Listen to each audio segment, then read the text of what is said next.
He's buzzing. Okay. You people don't know how lucky you are that Jeff was here tonight, because you would not want me to do the alma mater. After about the first 2 lines, I'm done. I can't remember.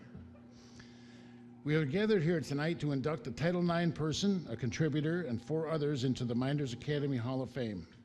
And for the first time ever, we are inducting an organization. They have been determined to be the best of the best and will join with many other athletes and coaches and contributors into our Hall of Fame. The process is difficult. The committee must evaluate each nomination and come to a conclusion on each. We are fortunate to have so many quality people to choose from, and many times it is not a question of if a person or a team will get in, but when. They have to wait their turns. To put on an event such as this involves many different people. We would be remiss if we didn't thank them. All of our sponsors, if you look in the back of your program, there's a list of those sponsors, and we cannot exist without the help of many of those sponsors that are here and a lot of people that are out in industry. We cannot get along without you. The Seneca Museum, we go down there and Chris does all of our pictures for our plaques for us. He does an excellent job, and he has to put up with me quite often doing these things and figuring them out, and he does a miraculous job. Custom Engraving, Butch and Jane Akionis, they do the plaques for all of the inductees and get the pictures on them, and they do all the engraving, and he does an excellent job with it.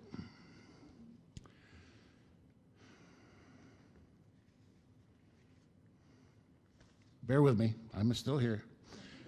Jim Senecropi and FingerLakes1.com. We started doing this a few years ago, and we've gotten a lot of positive feedback. We have members of our Hall of Fame that are in California and Texas and Cincinnati and Florida and Georgia and Massachusetts, and we encourage people to come back every year and go to this thing, to meet you people that are getting in, for you to meet them. They can't always make it, but this vehicle allows them to still be here tonight and watch the proceedings. So that's gone very well. Seneca Falls Historical Society. Sometimes we have to look up stuff on teams, some of our Title IX people, and they are more than helpful. The Seneca Falls School District, always very helpful with whatever we need. Meetings, programs, yearbooks, selling tickets. They do a great job for us. NYCC.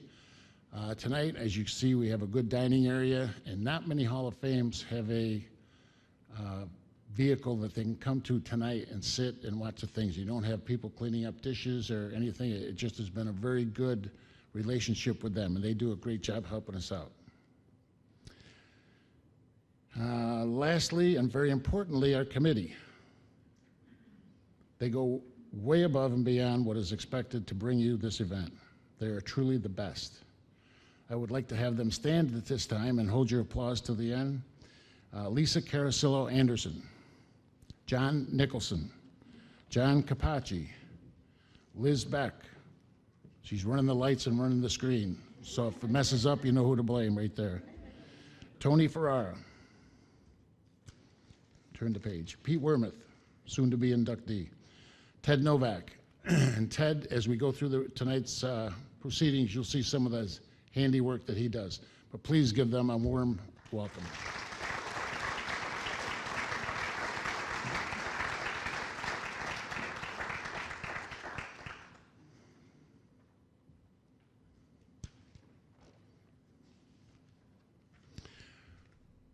Our goal for having this thing is to reunite coaches with their players and teammates with teammates, to recognize accomplishments of women before Title IX legislation, to make sure that contributors can be thanked for their decades of service to Mynderse Academy and the community of Seneca Falls, and to show families the impact that their loved ones had in their school,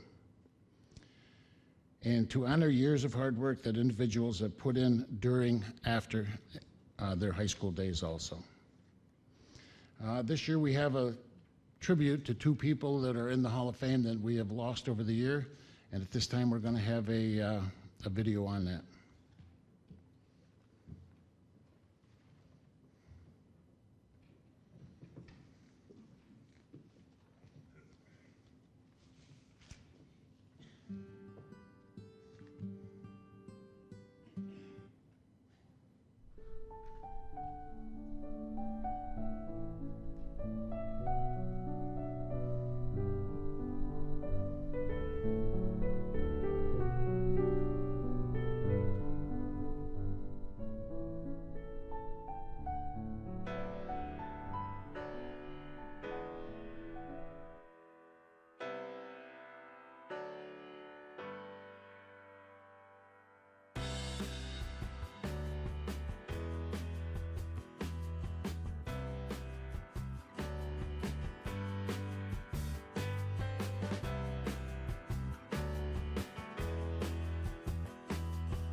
The committee was surprised and saddened when we heard that two of our members had passed away within the last couple of weeks. Sam Scabona was a member of last year's Hall of Fame, 1966 and 67 wrestling teams. And Bruce Knapp Sr., a member and lifetime contributor, they both passed away. Sam's health prevented him from coming last year when his team was inducted.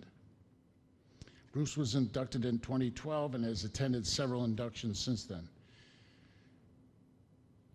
At this time, I'd like to have a moment of silence for both of them. And as you're having the moment of silence, please remember other people that we wish could be here tonight and are unable to. And in your thoughts, please give some hope and some prayers for the people in Florida and Georgia and North Carolina that are going through tough times right now. So if you would, we'll have a moment of silence.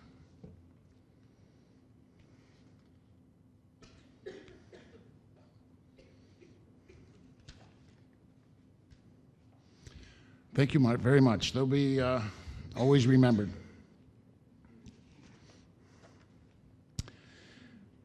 We would also like to thank the men and women of our armed forces, the troopers, sheriffs, and police, and of course our administrators, teachers, and coaches who put themselves in harm's way every day. These are not easy times, and we're all thankful for their assistance. Our list of Hall of Fame members has grown, so we cannot read them all, but we would like to acknowledge you. If you are a Hall of Fame member or a member of a Hall of Fame team, please stand at this time. If you're a member of a Hall of Fame or a Hall of Fame team, please give them a round of applause.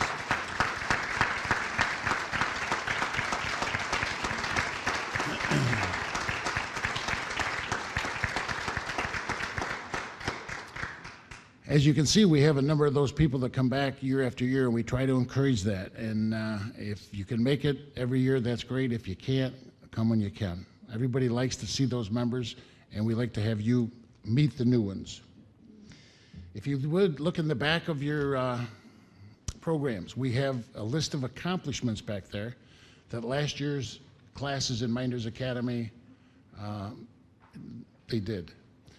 We wanted you to be in touch with the school that you graduated from and that you're representing. And just to let you know that everything is good at Mynderse and these people are doing outstanding stuff.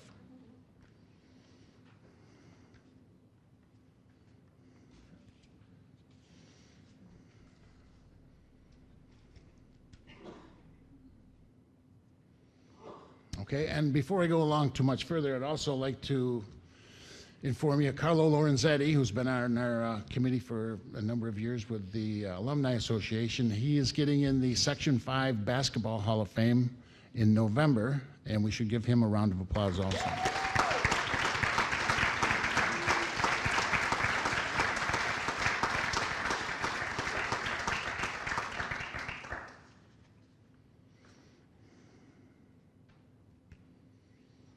All right, at this time, we'd like to enjoy our video of last year's induction ceremony.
And again, thanks to Ted for putting that all together. He does a great job with that stuff.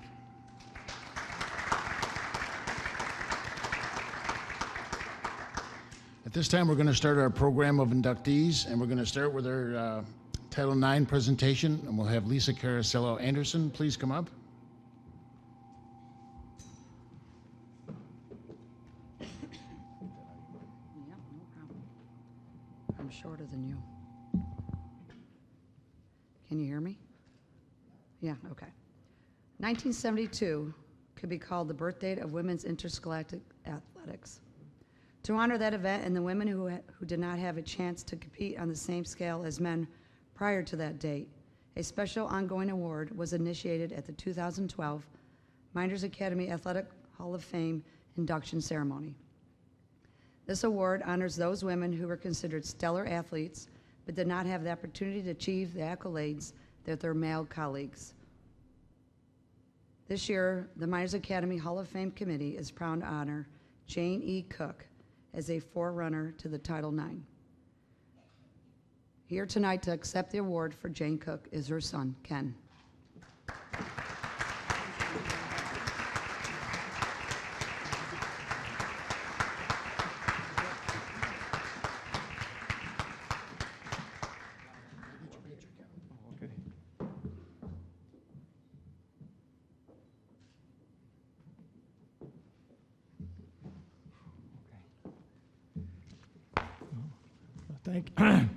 Thank you.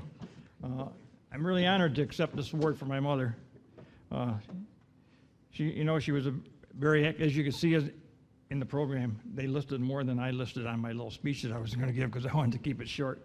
But she was very interested in all intramural sports, basketball. She loved to play, and she participated in also in tumbling, in all kinds of sports. She loved that. Matter of fact, she loved playing sports so much. I'll tell you a little story that in her senior year, she wasn't doing too well in history, and she sort of failed it, and she had to go back the next year to take history to finish. And when she wasn't in the history class, she was in the gym, probably driving Coach Baker crazy the other day in there. But she told us over the years, she says, when she went back for that year, that was one of the best years in her life because she loved playing sports so much. She loved to participate in the game. In all kinds of sports. She went back in her years. She'd spend whatever time she could in the gym, and she'd play sports. She didn't care if the boys' basketball team needed somebody to play. She'd play with the boys. She didn't care. She just loved playing sports so much.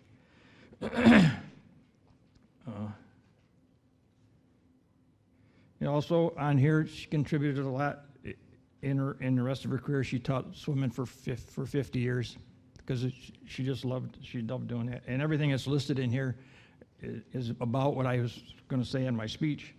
The only other thing is she was the president of the Finger Lakes 600 Club for about 20 years, and she was still bowling 2 times a week when she was 91 years old. She wasn't going to give that up. She broke her arm one time, and the doctor said, I don't know if you'll ever bowl, but she went to the bowling alley and picked up the lightest ball, and she exercised with it, and she went back to bowling. And she was in her 80s then, so she kept going to that. So she'd be thrilled here to receive this recognition from the athletic contributions during her time she spent at Mynderse Academy. And on her behalf, I want to thank the committee for this great honor. Thank you very much.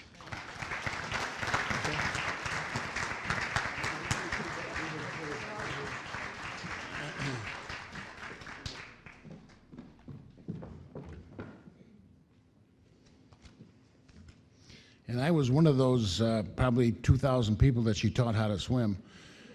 When I was 12 years old, I lived in Tyre, as I still do, and they used to send a bus from the school system out, and they would pick us people up, and we all wanted to learn swimming so we didn't have to bale hay or do other stuff.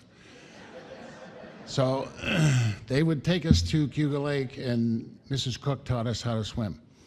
And she did a pretty good job if she can teach me how to do it. And as far as bowling goes, if you added up every game I ever bowled, it wouldn't add up to 600. So at this time, we're going to do our contributor, which is going to be for Pete Worth, and we're going to have presenter, Mr. McKevney, come up and present for him. I got to tell you a little story on the way up, though. Pete's on our committee, and about a month ago, he came to a meeting and he apologized. He said, "I'm sorry I couldn't make the last meeting." He's a very conscientious guy, and he's an integral part of our committee. I said, "Pete, that's okay. You were in intensive care."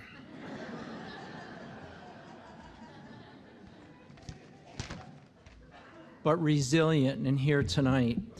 Before I start, I had the unique pleasure to be sitting with the Board of Education when the Hall of Fame committee came to the board and asked for its support to start a Hall of Fame, an athletic Hall of Fame. And of course, the board said that they were supportive and behind it. And in the years that have occurred since, I'd put this presentation and this recognition ceremony up against any. It is a great way to recognize people and a great way to bring people back to the town and their home school district. So I know it's been said a few times before, but that's a committee that has made this special. And I also get to see that they're at it all year round. Now, they might take tomorrow off, but I bet you later this week they'll start thinking about next year's.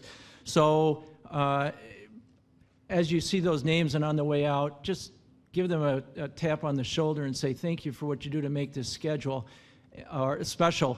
And I've said it before, and if you've heard me say this, I apologize for being redundant, but for the new people, what's most interesting is in the middle school, across from the Baker Gym, is a display that was just put up probably within the past 5 to 6 years.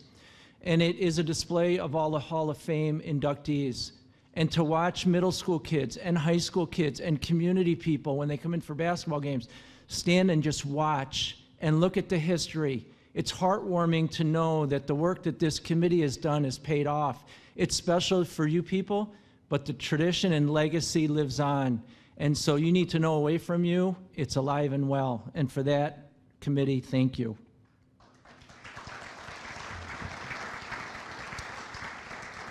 So tonight, it's my great pleasure, privilege, and honor to present Peter Warmouth for induction into the Mynderse Academy Athletic Hall of Fame class of 2016 as a lifetime contributor.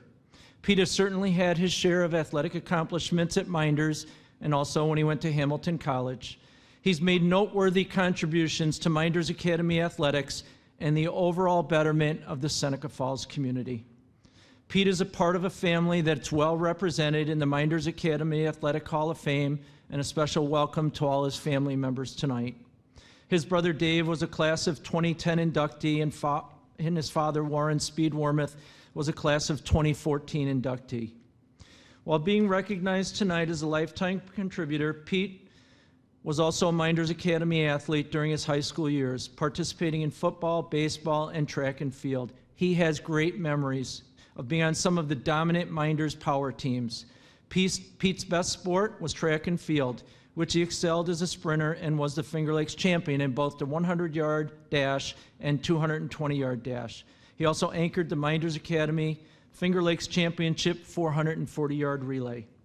Pete was not just active in athletics, he excelled as a student, received academic scholarships to Cornell, the University of Rochester, and Hamilton College, where he attended and played football for 3 years. After serving a 2-year stint in the U.S. Army and short stay in New York City, Pete came back home, took a position at Gould's Pumps, where he was employed for 37 years. He retired from Gould's ITT as Systems Development and Telecommunications Manager. During employment, but especially after in retirement, in 1998, Pete became involved in multiple community activities, many of them school-related. He has certainly made his mark with community service, living by the standard of paying it forward. These volunteer community efforts have paved the way to allow youth to participate, thrive, and enjoy athletics at Mynderse, as well as others to enjoy a better quality of life in the greater community. Some of his accomplishments are in the program, and they are: he has been involved with the Seneca County Relay for Life, the Seneca Falls Zoning Board of Appeals, United Way of Seneca County Literacy Volunteers Board, Town of Seneca Falls Comprehensive Planning Committee, Seneca County Community Services Board of Directors, Seneca County Substance Abuse Coalition, Council on Alcoholism and Addictions, the Community Christmas Project, and where I've come to know him for the past 15 years on the Seneca Falls Central School District Board of Education, where he was responsible for the expansion of modified athletics for grades 7 and 8 students, a capital building renovation project that started with a landscape architectural study to keep students on campus and maximize practice and game spaces, which led to the renovation of Brock Field, the track and field complex behind Mynderse, the tennis complex expansion, and the Baker Gymnasium renovation. He's also been responsible and participated in recognition of student athletes and sectional champions at Board of Education meetings. He attends Mynderse Academy athletic events.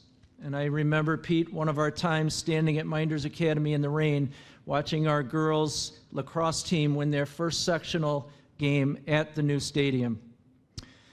He is well known and respected by Seneca Falls Central School District administrators, faculty, and staff, as well as his board colleagues. He serves as a board member with the intent of making decisions and doing what is in the best interest of students. He recognized clearly that athletics and extracurricular activities rounds out each child's education. He's also been a Mynderse Academy Athletic Hall of Fame committee member.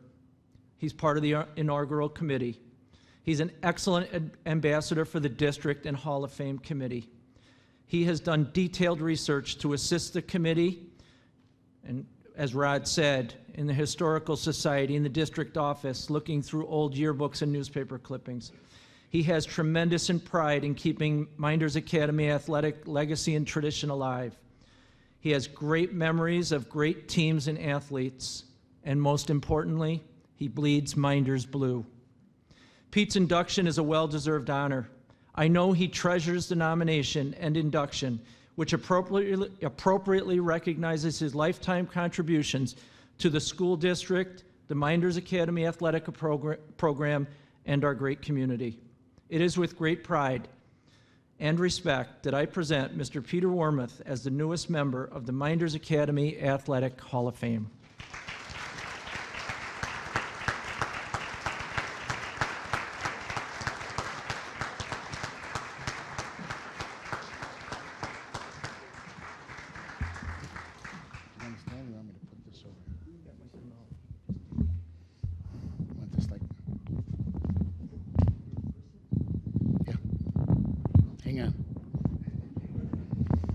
Put this in here.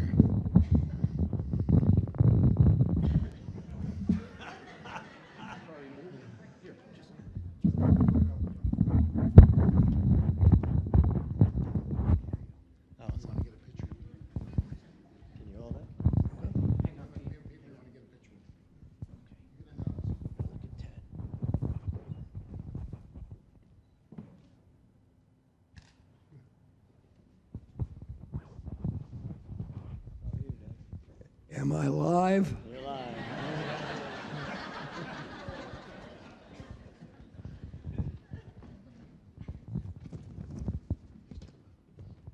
Bob, I thank you very much for your more than kind remarks.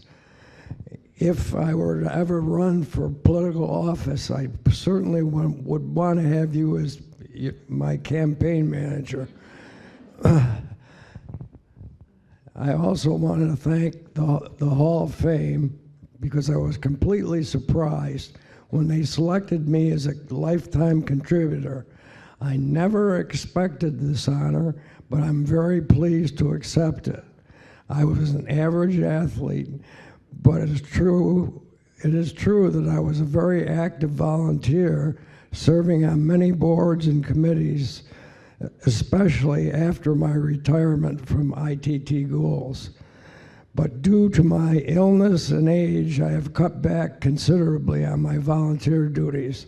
However, I remain involved in school-related activities, the school board, Hall of Fame, and Relay for Life. I would be unable to continue with any of these activities if it were not for my many friends, two individuals stand out, John Nicholson and Joe McNamara. John transports me to and from Hall of Fame meetings, and Joe does the same for school board sessions. I became a great fan of Mynderse athletics as a child when my dad took me to football games after he left teaching and coaching, and I have continued with both following and participating in Mynderse athletics. Bob McKevney outlined my activities much better than I can express them, and I again thank him. I still bleed Mynderse blue, but in recent years I also bleed Cornell red due to my frequent falls.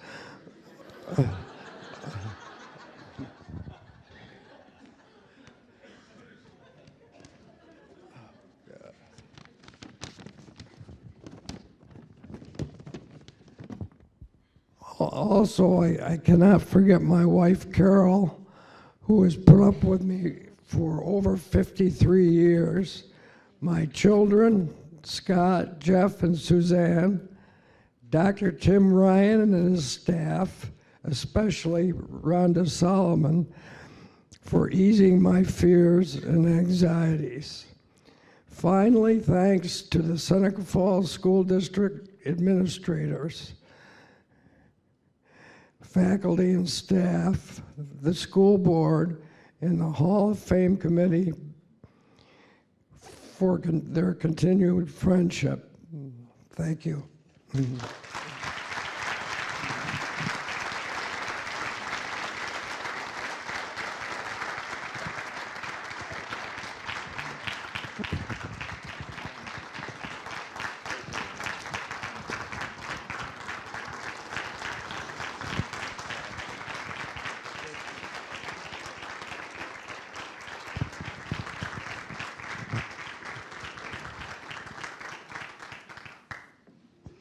Thanks, Pete, and it's been a privilege to be on that committee with you for these past 7 years.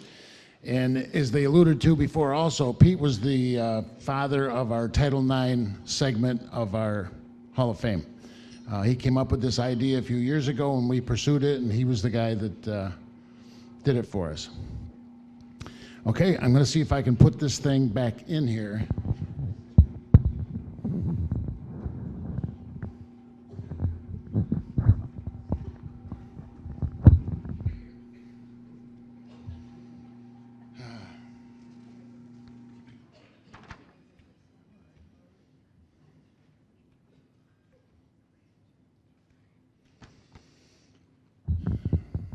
Okay. Somebody changed the height on this, and I can't figure it out, so I'm going to bend over. Nice job on the screen, Liz. You got it down. In honor of the Seneca Falls Community Center, a video has been produced to visually depict some of the athletic contributions it has made over the past several decades. As you watch this video, you may notice some of the featured youth appear later as adult coaches. Due to time constraints and lack of material, there was no way for the committee to highlight every person in the video that has volunteered or has participated in a community center program. There are literally thousands. At the conclusion, we hope you're left with the clear impression that our community center over its many years has impacted thousands of our youth.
this, yeah.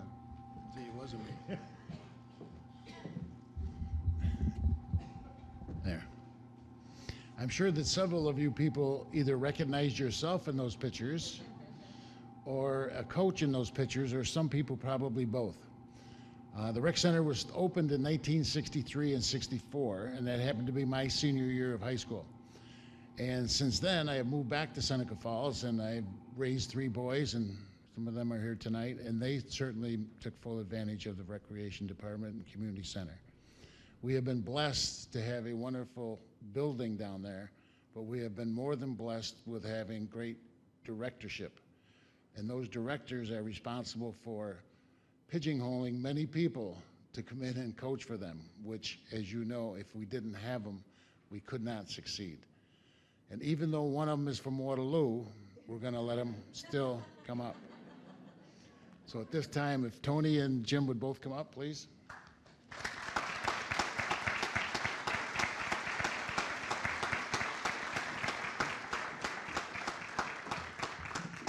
I'm going to give Tony his plaque first, and we'll get a picture. Jim, you can come right over here for a minute. Where do you want me to go?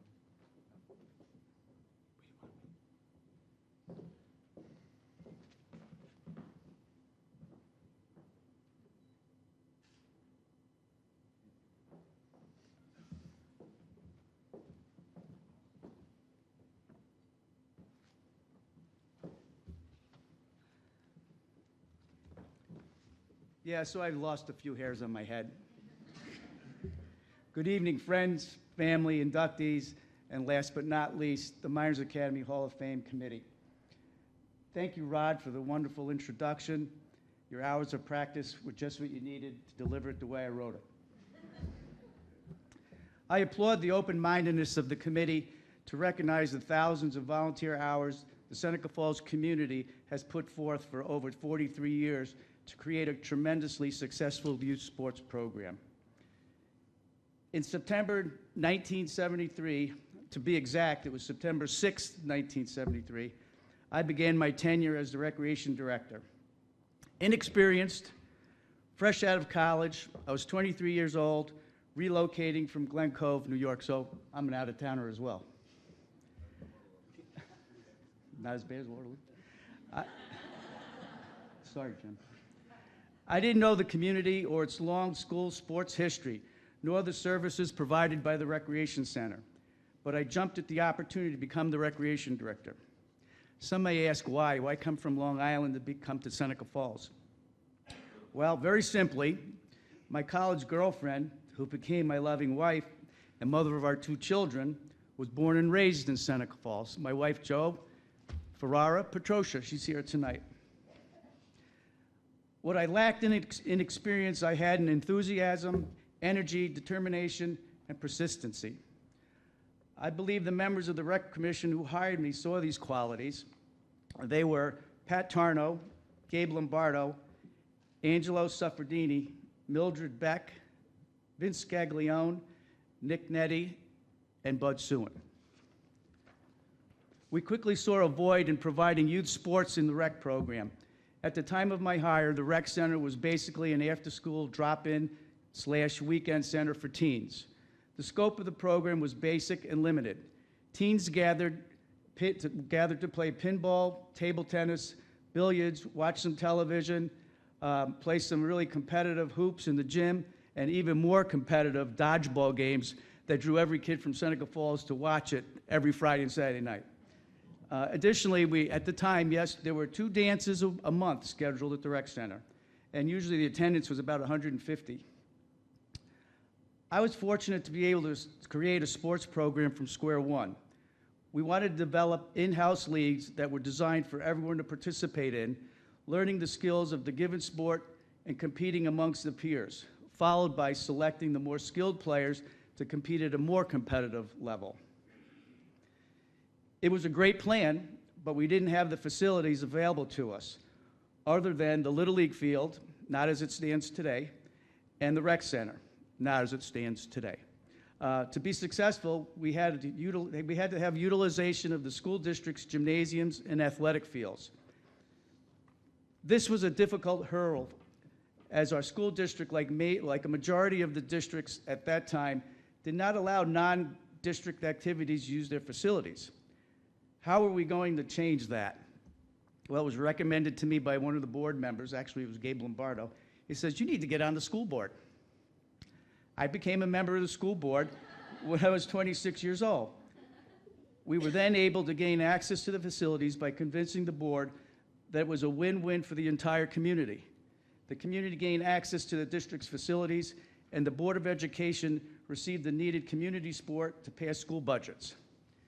Thanks to the open-mindedness of the past superintendents and board members, we were on our way, and we're still there, and thanks to the current board and superintendent who continues to support the community center with use of facilities. The programs initially created were feeder programs that in some cases were an introduction to the sport.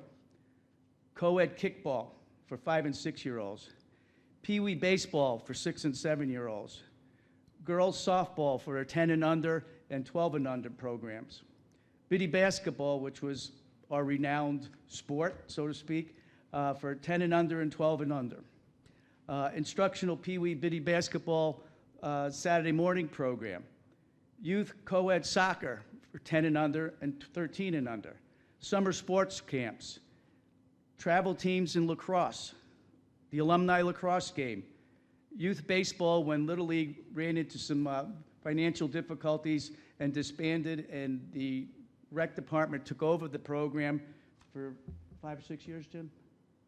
Somewhere in that neighborhood. And that was also the time when the community park that you see now up on Baird Street was being constructed. And so we made the Field of Dreams at the high school athletic fields, thanks to the Board of Education. We created 3 fields, and for 2 or 3 years, that's where all the games were played. I mentioned biddy basketball, and biddy basketball was very important to the community and its development of basketball players. And you may ask, why biddy basketball? Well, I happened to be home visiting my parents on Long Island, and I read the Newsday, which is the Long Island newspaper, and there was an article about Hempstead, Long Island, playing in the World Biddy Basketball Tournament, and the gentleman's name who was the coach was Don Ryan. Well, see, I grew up in Glen Cove, and I played in a league as a 10 to 12-year-old for the Grenville Bakers Boys Club in Locust Valley, which is a neighboring community. And he was the coach when I played. When I played, I had the task of guarding Dr. Julius Irving. He grew, I didn't. But it caught my eye as an opportunity to expand the basketball program and have our young athletes have the opportunity to play against really superior competition.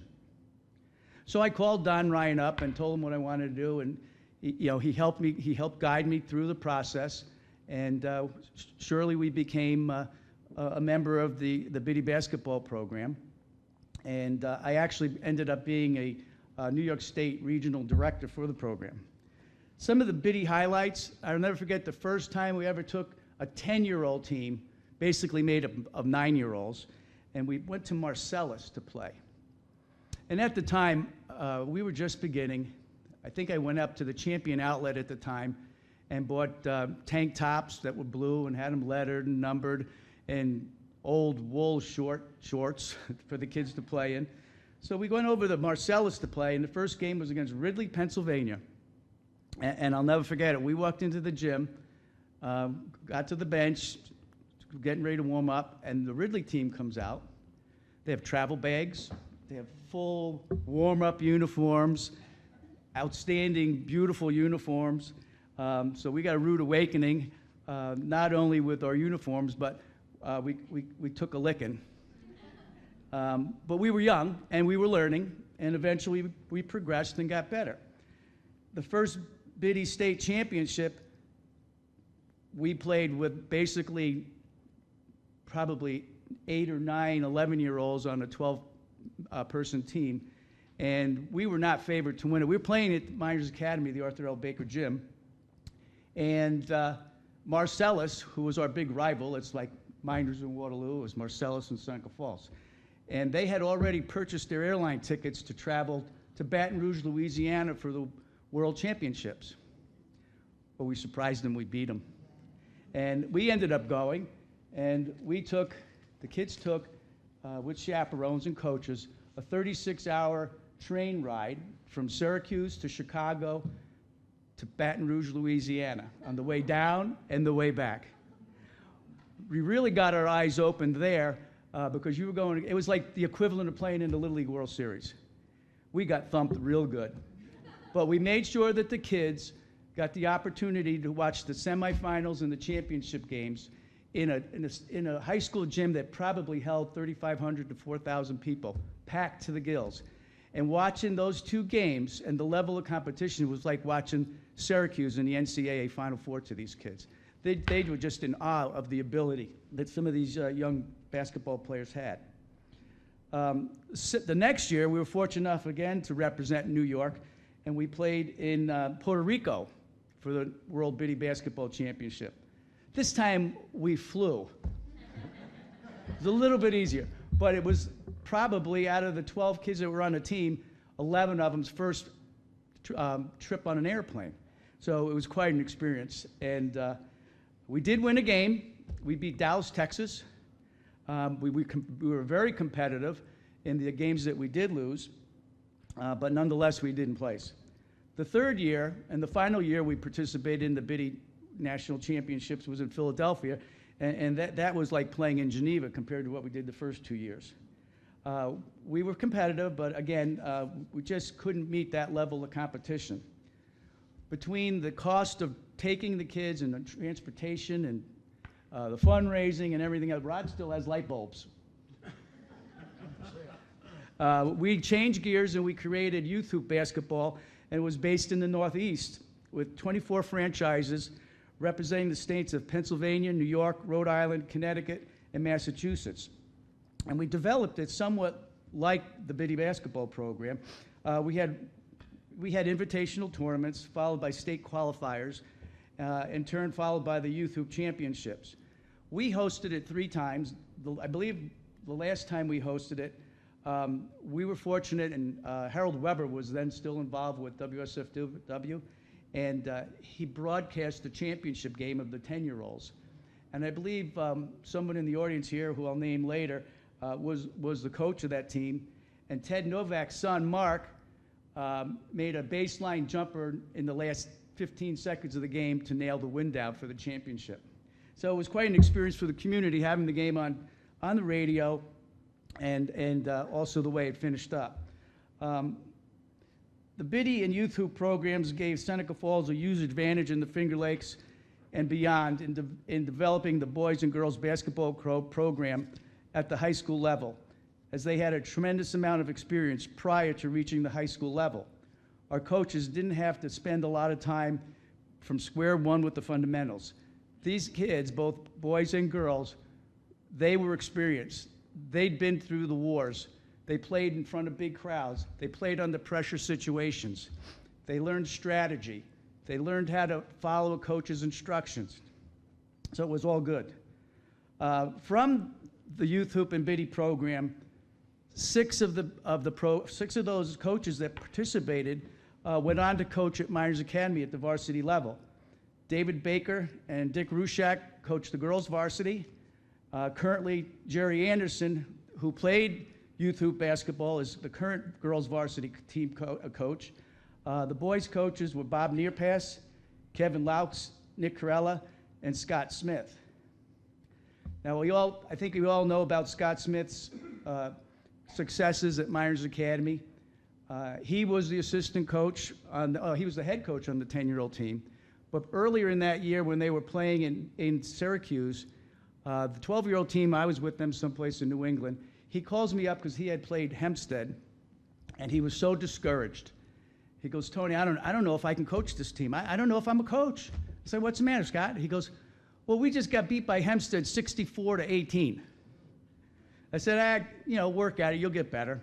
Lo and behold, you know the story. He ended up taking the Mynderse Academy boys to an undefeated state championship years later. In addition to the youth programs, We made 3 attempts during my years at the rec department to gain state funds to create the sports complex that there's now. 3 times we tried. First 2 times they put it to a referendum vote. The 3rd time we got smart. We were going to build kids' territory, which is the playground, and that was a complete community effort. We had a committee of 10. We raised $64,000 plus in-kind services to create the park, the playground. With that, we were able to work through Scott, when he was the treasurer, to parlay that into getting equal funding and another $65,000 to create the baseball diamonds that you see today. Matter of fact, 28 years ago this weekend was the construction of kids' territory. If you remember from years back, it had the pressure-treated wood, and it was nice. But lo and behold, it didn't meet health standards, with the chemicals that were in the wood, so they had to take it all down. But 1,500 volunteers in 4 days. We had childcare, we had food tents, we had everything there.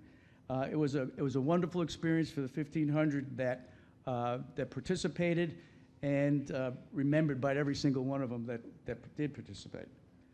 Once again, I'd like to recognize the Athletic Hall of Fame for thinking outside the box as it relates to their selection eligibility for the admission to the Hall of Fame.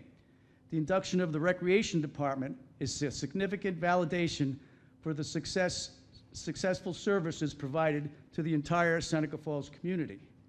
The rec program is indeed a team made up from the entire community: the Seneca Falls Central School District, municipal government, professional staff, most importantly, the volunteers that are coaches, concession stand, fundraisers, timers, and officials. I left my employment as the recreation director in July of 1991 after 18 years to further pursue my goal. I made a huge move. I moved 3 miles down the road, East Barrett Street Extension, to New York Chiropractic College to create the college's first recreational services program and oversee the operations of the athletic center. I retired from that position in June of 2014. I commend the current staff for their continued dedication to excellence, carrying the torch, so to speak. In closing, I am sincerely honored to stand before this assembled audience to represent the thousands of volunteers who contributed their time, energy, and knowledge, working countless hours in the youth sports programs, past as well as present. It is now my pleasure to introduce Jim Spina, the Director of Recreation, who under his leadership has continued to expand and improve the opportunities for the youth of Seneca Falls. Thank you very much. Jim.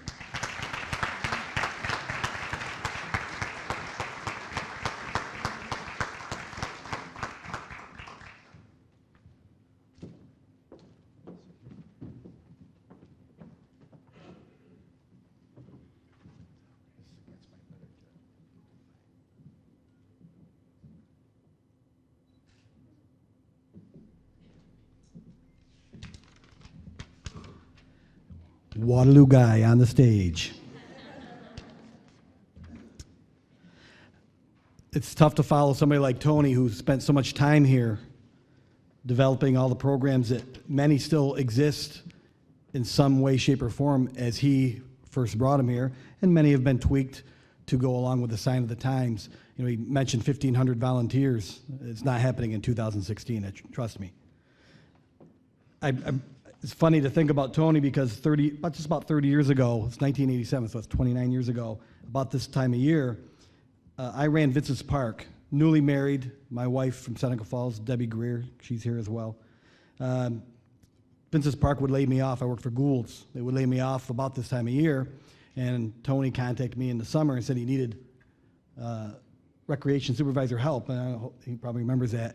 And that was my first taste. I accepted as my first taste of municipal recreation, and I really believe that was some of the things that happened there on weekend nights, getting used to kids and different things and seeing a municipal setting, that inspired me to get involved, in recreation, municipal recreation. And I was fortunate enough to go home and become recreation director in Waterloo for about 10 years. But I got to be the only guy from Waterloo, I'm probably the only person, period, the only guy who would apply for the same job 3 times, and that was the Seneca Falls recreation job. I applied in 91 or 92 when Tony resigned, or when he resigned and moved on. And I'd been in recreation for a couple of years, didn't get the job, was in the final 3, was happy with that. Then in 97, the recreation director there moved on. And I didn't get that job, was in the final 3, and I was a little angry because I felt I was the most qualified person there. And said to myself, never again. But lo and behold, Steve Turkett, who was a town councilman at the time, we just got done constructing a brand new community center in Waterloo, and they were getting ready to do a new one here, and he thought I'd be a good fit. And I told him no about 100 times before he finally came to my house with an application one night. It made me fill it out. And all I know is this: I think it takes a heck of a lot of guts for a Waterloo guy to come down here and think they can make a difference in Seneca Falls and recreation. And it was the first year of getting to know people, and thank God I had somebody like David Baker, who I'd known forever. David's here someplace, who made me feel very comfortable. I got myself involved with baseball equipment one day. David and I just had this conversation not long ago, and there was so much baseball equipment everywhere, and that was when Seneca Falls Rec was still the baseball program. Little League wasn't here yet, hadn't returned. And I was up to here. I didn't have to do that kind of stuff in Waterloo. You know, it was a very simple program, a lot different. And I remember saying, I think I made, what kind of decision did I make? I should have stayed. And David came over, like he always does. I called David, said I need help. He comes over, calms me down. We split it up, and it's been full forward since. Running a community center the size that we have in a program, people, many of you realize, many may not, we have the community center, kids' territory, Fireman's Field, playground down at the lake, Morehouse Playground, as well as Vincent's Park. And it takes a great staff to get through that. And I want to acknowledge the staff, of my maintenance staff, and everybody involved there, but I really want to acknowledge Wendy. Wendy, stand up, please. Wendy Caraher, she's been called the pit bull of the staff, but she's there every day working hard, making sure that kids get what they need, that programs get what they need. Thank you. Couldn't do it without you. Also, the Rec Commission. I've never seen a Rec Commission made up. I'm sure there's some somewhere. I'd like to see one that works as hard and tirelessly as this one. But we've got people like Liz Beck, Dave Baker, 30 years on this Recreation Commission, who are very good at letting me know things we should be doing and shouldn't. I really lean on them and trust them. I also think of Charlie Luffman, who is not here tonight, who's currently the chairman and has been really since I've been there. And also, I want to recognize Bob Brown, who spent so much time with me when I first came on, sometimes at each other's throats a little bit, trying to get used to each other and what we wanted, but really did an awful lot for us and what we tried to do. I am so proud to also be a part of the program that has so many great dedicated volunteers. Many of you in this building, in this room right now, spend so much time in basketball and soccer season and baseball season, lacrosse and kickball and all the things that we do. And getting volunteers these days is much harder than it used to be. And some of you, I don't even have to ask, even get it out of my mouth. You already got your hand in the air and headed our way. I appreciate that. And I also want to thank the town boards, the ones that we're working for, that I've been working for so many years, who have understood and feel comfortable with the legacy of Seneca Falls Recreation. One of the reasons I wanted this job so bad, the legacy of Seneca Falls Recreation is unparalleled. For a town of 10,000 people to have the facilities and the budget and the things that we do is a credit to everybody involved with that. And I'm so proud that we are recognized for our partnership with the Seneca Falls Central School District, Bob McKevney, and all the staff and people help us there. We couldn't do it without the gyms. And I'm also proud of the fact that they use our gym and our facilities an awful lot when they need extra facilities. And it's sometimes not easy. Sometimes we have to tell our programs they have to step back. but they do the same thing for us. And inclusion in this Mynderse Academy Hall of Fame is really something I'm very proud of. I want to thank at this time the committee for that, Rod, and everybody involved. It's great to be recognized of what we do. You know, there really is no greater joy, really, in watching kids participate in a program that's been well thought out, that has great volunteers, that has great facilities. I sit back, I spend pretty much every Saturday from mid-November through March and many Sundays at the community center watching the fruits of our efforts, and so proud of it. And to see a child smile when they make the basket and or when they score the goal, nothing makes me happier. And I'm so glad that I've chose this vocation to spend my career in. Our goals really every day at the community center are really to say that every kid who wants the opportunity, we want to give them that opportunity. And that's every child, the talented and the non-talented. But we also want to make sure that's a quality experience, because we really get one crack at making a good first impression. And I think we do that very, very well. And I'm just proud to be able to follow in Tony's steps. There were a couple of directors in between who didn't stick around that long, but they also had an effect on the program. But when I was young, 1989, when I went to work at Waterloo, Tony got many phone calls from me asking his opinion, or what did he do, or where could I get something. And he served as a reference for me many times. And he makes it easy to be a recreation director in Seneca Falls, because he set such a fine example. And I appreciate all that. Thank you so much. And I want to close with maybe a little bit of preaching. Bear with me for a minute. I just found it ironic, many of you that live here in town or get the paper, I find it ironic that the week that the Seneca Falls Community Center is inducted into the Mynderse Academy Hall of Fame, that I have to read in the newspaper that our landfill budget issues, could lead to potential closing of a community center. And I find that of all times, when you have those kind of budget issues and people want to connect to their community, well, you need good schools, you need good community centers, you need good roads, you need all that stuff. So I want everybody to remember that. And please, whenever you can, support us in all the things that we do and all the things that we try to reach out for, because without a good community center and without good schools, why would people live here? And just want to finish by saying a lot of people have a lot of fun with the Waterloo thing, and I laugh and we all have a good time with it. But it's really important for everybody to know that this Waterloo guy loves Seneca Falls kids, loves Seneca Falls facility, loves Seneca Falls recreation, and really, truly loves Seneca Falls. Thank you very much. I'm honored.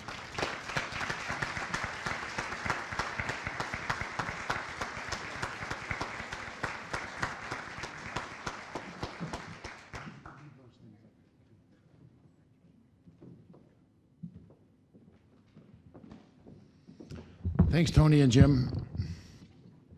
And I agree with them. The community center is, the school is the heart of the community, but the community center is the blood that keeps it going. So we enjoy everything that they've done.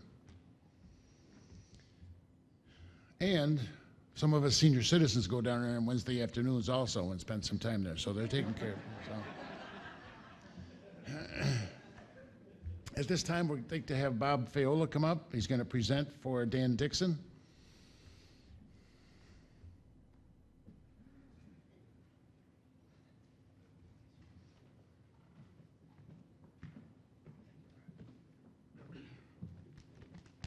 Good evening.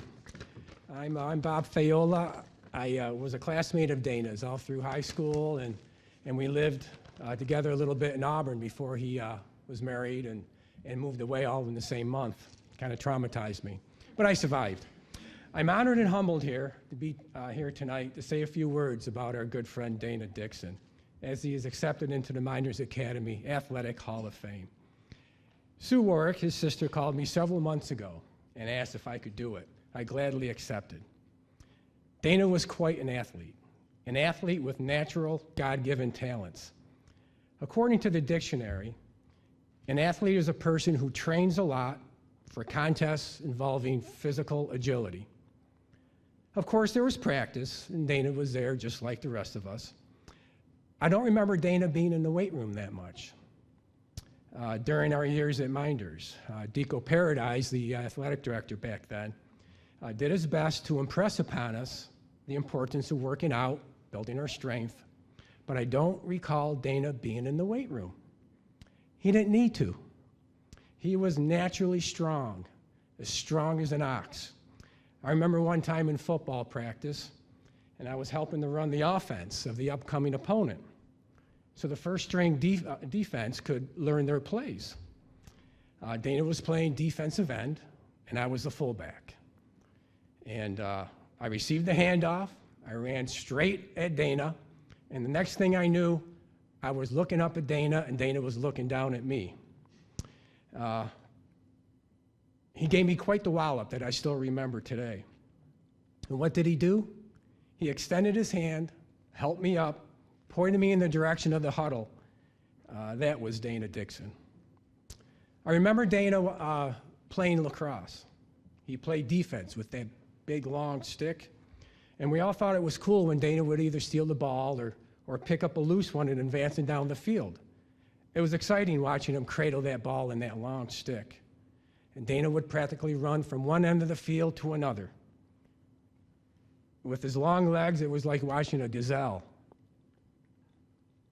Dana had a God-given talent of being graceful, agile, and fast on the lacrosse field. He was a lot of fun to be around, too.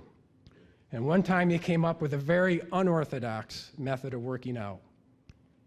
It was a Saturday afternoon during the summer before our senior year of football. And Dana was a little bit older. He had his license. And I'm sure his family, I was talking to Sue last night, the convertible, the green four-door convertible. I thought it was a Nova or something, but Sue said it was a Chevelle, and it was handed down to her afterwards. But it was a heavy car. And we were driving around town, and I'm not sure who else was in the car. There was a few of us. Dana stopped the car and said, "Let's get out and push the car down the street." So we all looked at each other and said, "Well, why not?" The four of us proceeded to push the car down the street, State Street, from Brock Field all the way down to the railroad tracks. A number of people stopped to ask us if we needed help or that we ran out of gas. We said, "No, we're just working on our legs." But of all the talents Dana had, the most impressive one I remember about him was the God-given gift of kindness and being a friend to everyone he met. It didn't matter how much money you had, what kind of clothes you wore, what clique you belonged to, how talented of an athlete you were. If you knew Dana, you were his friend forever. I consider myself very fortunate to have known Dana Dixon. I couldn't be happier or prouder that our fellow athlete and friend Dana Dixon is being honored tonight with being inducted into the Mynderse Academy Athletic Hall of Fame. Thank you.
Dana's living legacy, all the kids.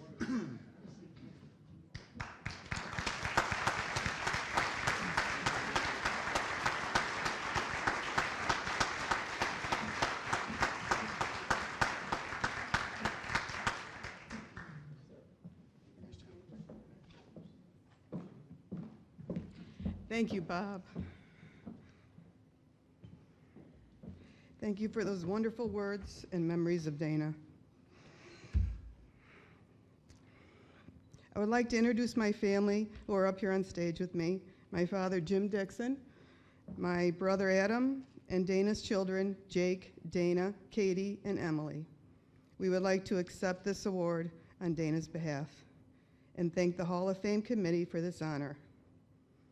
We would like to congratulate the past 2016 inductees and all the past inductees who are present here tonight as well. We would also like to acknowledge Dana's teammates and coaches. Lastly, we would like to thank our family and friends for their constant support. My brother Dana, I said I wouldn't do this. My brother Dana had such a spirit and definitely all the qualities that you would expect in a Hall of Famer, and then so much more. Dana was easygoing, a private kind of guy, and loved nature and music. He bought a piece of property up on the Adirondacks on the Black River where he held 3 musical festivals, donating the proceeds to the Toys for Tots organization. His son Jake has all of his mannerisms and plays in a band and is currently living there. If there was something he believed in, he supported it with a passion.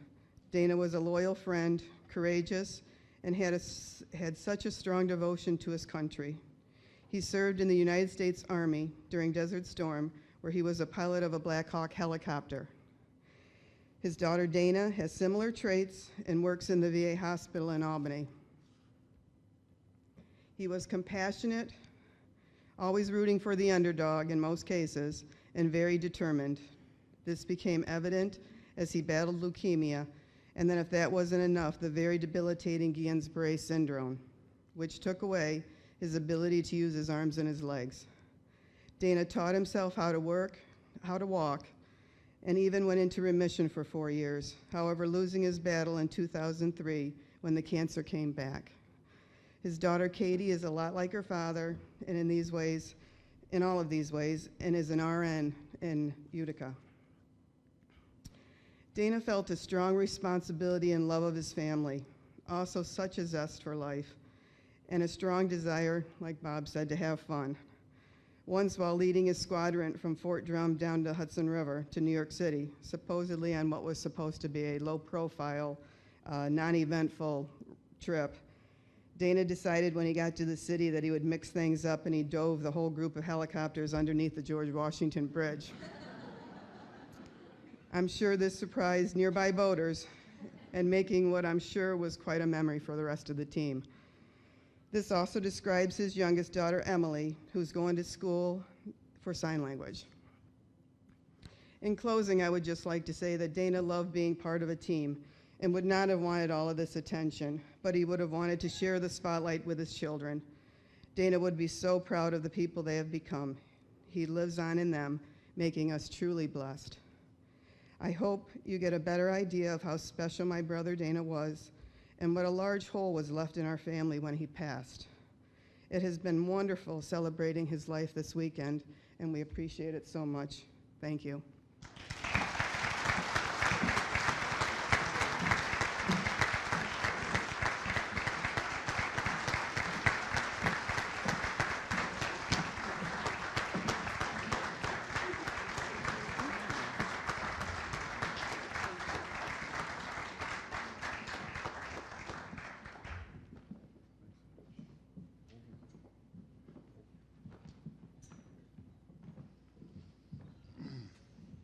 I got a chance to meet his family last night and visited him with a little, and Dana would be very proud of them. A friend of mine was Dana's lacrosse coach in college, and I ran into him this summer at Cortland, and I told him that Dana was getting in, and he was elated. He said if there was anybody that deserves to be in the Hall of Fame for a lot of different reasons, it would be Dana Dixon. So congratulations to you and your family.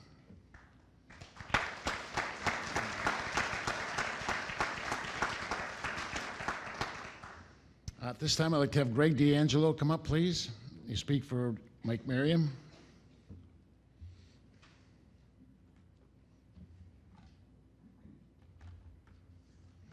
From underneath the bridge. Underneath the bridge.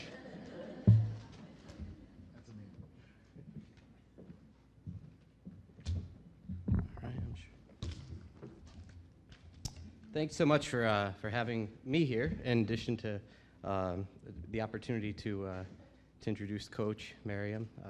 This has been a wonderful event, and I don't get back here very much to the area that is. I move around a lot, and life keeps me on the road a fair bit, so when I do, it's not usually the happiest moments when I get to come back, so this is really welcome change to be back and see lots of smiling faces, and some old faces and new faces as well. So thanks very much for letting me be here. It's quite an honor to be able to induct Coach, a coach that would stand on the side of the tennis court while my 80-year-old grandmother would be in attendance at my tennis matches, yelling from down the court, from another court, that my 80-year-old grandmother could hit the ball harder with her pocketbook than I could with the tennis racket. So it's really quite an honor to be here and to celebrate you. No, I'm kidding. We have kept a very good friendship, and it's usually in a lot of jests. So I had to get my yeah. See where I'm going with this. All right, let me take you on a little journey about what it's like to be in the presence of Coach. I think tennis is a new sport to the Hall of Fame this year. Is that somewhat correct? Partially correct. I'll take partial credit. And there couldn't be a better person to be inducting than Coach. He's an incredibly strong advocate for tennis and for the community. Tennis is maybe somewhat, at least partially, new to the Hall of Fame, but it certainly is not new to Seneca Falls. It's alive, it's strong, and the presence is almost ever present. If you ever drive by the courts, you'll almost always see a group of kids out there playing, and adults for that matter. This is evidenced by Coach's career with 50 seasons coaching tennis between men's and women's side. So he's been around this sport for a long, long, long time. He's got about 25 Section 5 championships under his belt, over 300 wins as a coach. He has put the effort in that's required to make this program a success, and it went from being a hit-and-miss success to a perennial success now. Every year that I receive his emails, he sends us these giant, long emails almost every other night about what happened in the match that happened the day before or that day. And it seems like every season we get to the end of the season, and either for the men's team or for the women's team, one of them ends up being a Section 5 championship. It's really been impressive. But I want to take you back a little bit further to when I first started playing tennis. The tennis courts looked a lot like a parking lot. They were brown and not green. The lines were faded, but it was great. Home field advantage really meant something then, because there were cracks in the court, and if you knew how to hit them, the ball would just shoot 90 degrees right off the court, and you beat everybody. So my record at home was unbelievable. I think I may have ended my career here undefeated at home because there was such a beautiful home field advantage in those instances. But it is really amazing to go up to the courts and see 6 beautiful courts that are paved with lights and all sorts of really nice amenities up there. And I credit Coach with so much of this. The movement of the program started out with a few of us, and to give you an idea of what we typically looked like, we were the lost souls for the most part. Some of us were pretty good athletes, and some of us were not so much. Pulled in a lot of kids who would do music, and found their way into cobbling together 7 kids that could end up on the tennis court at 4 o'clock in the afternoon, roughly, to participate in a match. Many of them were not very athletic. And now, as we move quite a distance forward, there's a varsity program, a JV program, a modified program, and a pipeline of kids that are excited to play in this program. It's really something special, and it's been incredible to be amongst that presence that Coach has brought about. The other thing that you should know about this coach is that he can identify the idiosyncratic struggles of every single kid on the team. And through tennis, he helps them figure out how to deal with life. As a reading instructor, I think he met a lot of kids that were, had to go to they had a disability and they had to go to the special reading room. And he, unlike any other that I've ever seen, takes a disability and turns it into capabilities. And he's an expert at that. And he has been doing this for years. This is part of his no-cut policy. Kids don't get cut. they find a way to be a part of the program one way or another. They become a coach if that's what's needed, and they help the other kids along. It's a remarkable thing for a kid who's kind of struggling to find their place in really formidable years to find a person who's their advocate, and a fierce one at that, and that should really be commended. In addition to that, tennis is a unique sport because you call your own lines, and when you're a 14-year-old, that really gives you a lot of power. You mean I can throw the whole match by just calling balls that are in, out? Yeah, you can, as it turns out. And through coach's influence, you learn other things like negotiation skills. So a ball that's clearly in that you thought was in, that your opponent called out, you walk to the net and you place your net or your racket on the net, and you stand there and you look at where that ball was in and you say, "That was in, right?" And all of a sudden the kid has to second guess themselves. And this is a negotiation skill I use every day of my life now. It's actually become a pretty important one for me. In closing, I should make, a personal statement about this. When my family was kind of falling apart and my folks were divorcing, and I was losing a sense of home, didn't really know where I was going to go, I found it in tennis and with Coach. He used to pick me up and give me a ride to tennis practice when kids couldn't afford dinner. He would collect up everybody's money that was required, how much was your meal, how much was your meal, and kind of pool it all together. And the kids that couldn't afford it, he'd pay for it out of his own pocket. And it was just a really special thing that he took awkward moments and he made them significantly less awkward. Tennis is probably the only sport where a technical term is love, right?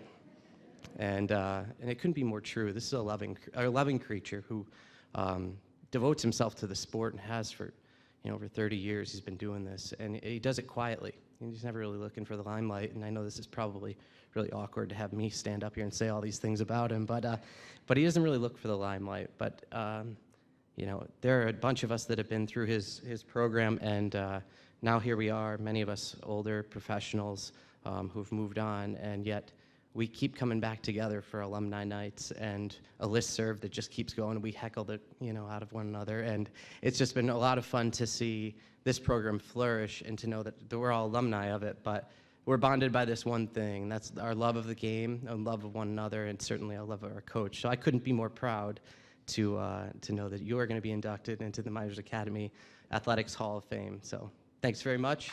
Congratulations.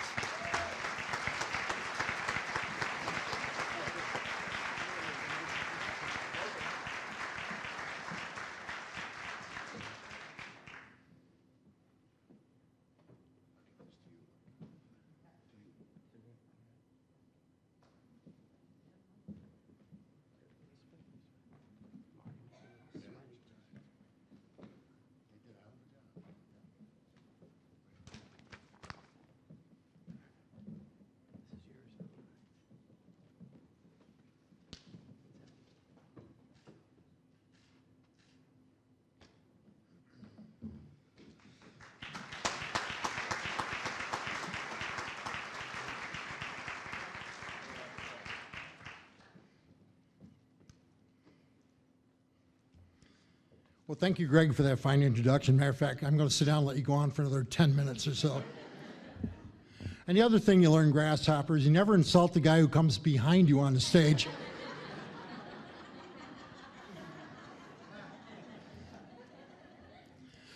And also, I congratulate Pete Wormuth on his induction to the Hall of Fame. Pete's a big supporter of the tennis program. Always asks me how we're doing, keeps abreast of tennis doings. So, congratulations, Pete. Rod, Lisa, Liz, members of the selection committee, members of the Mynderse Academy Hall of Fame, it's an honor and a privilege to be here tonight. Andy Warhol once said that everyone gets 15 minutes of fame, and with the success of the tennis program in the last 15 years or so, I feel like I've been living the dream. I recently researched the history of the Mynderse tennis program and found that Wally Smith created the program in the mid-1940s. And since then, while most programs turn over their coaches every 2 or 3 years, we've only had 6 programs, or 6 coaches in the history of the entire program. Wally, Al Foster, Lee Alley, Don G., Bruce Knapp, and myself. That brings up the question, how the heck did I get here? I did get the job as a reading teacher in the summer of 1979. And very soon after, Deco Paradise invited me down to his office and asked, how would you like to help coach the football team? So I searched my memory bank, and I did play a year of football at General Brown. So I took the job, and what a wonderful experience.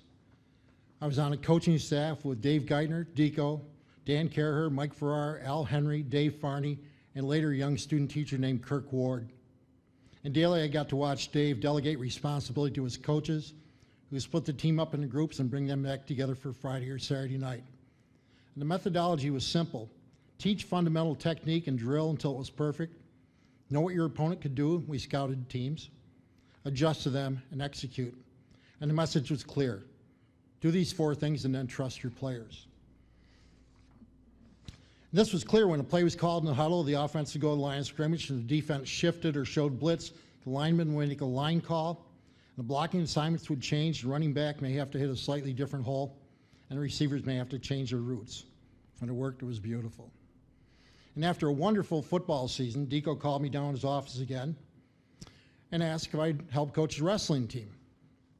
Well, I searched my memory banks, and I did have a roommate in college who wrestled, so I guess that gave me all I needed to do. And again, a wonderful experience under Dan Caraher, as I got to watch Dan create practice plans every day based on what you did the night before or the next sequence.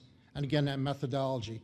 Drill fundamental technique till it was automatic, know what your opponent could do, adjust, execute, and again, trust your players. And after another wonderful season of wrestling, Deco called me down to his office again. Would I take the varsity tennis team? Well, I searched my memory bank, there's nothing there. I mean, I didn't know a thing about tennis. I mean, don't you just hit the ball back and forth? So, but I did take the job, and this time the young men who were on the team helped me out. Pat Cafola, Gene Bradshaw, Craig Moran. And what they showed me was a wonderful sport with speed, agility, endurance, tactic, strategy. And there were a couple of components that really were different. As Greg said, without an adult line judge, you had to make your own calls. And you also had to know all the rules. And that meant that on every play, your honor, honesty, integrity were on the line. Not just for you, but for your entire team. And with a framework of sportsmanship, and there was a sense of comedy. You could have a 15 or 20 shot rally on any point. Then the next point, you shanked the ball over the bus garage. So Jess Garnsey once shanked the ball, landed in a lady's hat. I swear to God, the ball sat there. You can't make that up. But this all intrigued me, and I was hooked. I mean, we didn't win anything that first year. I don't think we won a set the first year. We got crushed. But I realized that if I was going to be the head coach of this program, I was going to have to take it seriously. So the onus was on me to build a program. I made that decision. After a couple years, I stepped down from football. Another year, I stepped down from wrestling. For better or for worse, I was a full-time varsity tennis coach. But if I was going to do the job, I was going to do it right. So I spent hours and hours on the phone with veteran coaches. Bought a racket, learned the game from the ground up. I took the opportunity to attend any coaching clinic I could get a hold of. And do 38 years later, Greg, not 80 or whatever you said. But most important, I insisted if you're going to play for me, you have to be on the court. Weekends, holidays, after school. And a term taken from Jim Valvano's book, V, you had to become a court rat. By 1987, we crawled out of the basement and won our first league title behind Steve Rutz, Billy Holcomb, Mark Giuliano, and Tina Ganzon. And the next year, 1989, Stevie won our first Section 5 Class C singles title. In 1990, Mark won the singles title. By the way, the names I'm going to throw out, almost all of them were either Section 5 Class C winners or state qualifiers. Through the 90s, we continued to develop our games and add more strength to our rosters. So by the late 90s, Mynderse was knocking on the door of team section honors, reaching semifinals or finals almost every year. On teams led by Ryan Cabot, Brian Eric Rennie, Greg D'Angelo, and Brian Kilpatrick. In 1989, 3 sophomore girls knocked on the door of my classroom and asked if I would coach the girls' team. And this opportunity gave us a chance to combine the programs so we have enough players to participate in off-season tournaments and camps. Another opportunity presented itself as a dad came to practice every day with his racket to hit with his daughters. And Gus Garnsey became one of the first volunteer assistant coaches in the district. The payoff for that was almost immediate, as Heather Garnsey and Jamie Flanders won the 1999 Class C doubles championship. But it was in 2000 when the boys team finally had its breakthrough. I overcast Day and Leroy in the sectional championship match with the score was tied 2-2. The fifth and deciding point would be settled at second singles, where Leroy put out a 6'6" stud of an athlete, the defending sectional doubles champion, a kid who would later go on to become a Division I wide receiver at Widener College, named Brendan Fulmer. Against him, we would put out the 5'8". Greg, stand up there for a second. Greg? The 5'7", Greg D'Angelo. Predictably, the first set was brutal as Fulmer hammered lasers all over the court. And in coaching tennis also, the thing is you can't coach during play. You have to wait for a break on changeovers or 2 minutes between sets. And now I had 2 minutes to try to get Greg back together. Well, I know what you say. You just got your doors blown in. Hang in? I don't know. But as I approached him, he took the decision out of my hand. He stood there with his water bottle in one hand, his racket in the other, shaking like a leaf, his eyes bugged out to about here. And he said the two words that would forever change my coaching at Mynderse and probably change the fortunes of tennis. The two words were, "Go away."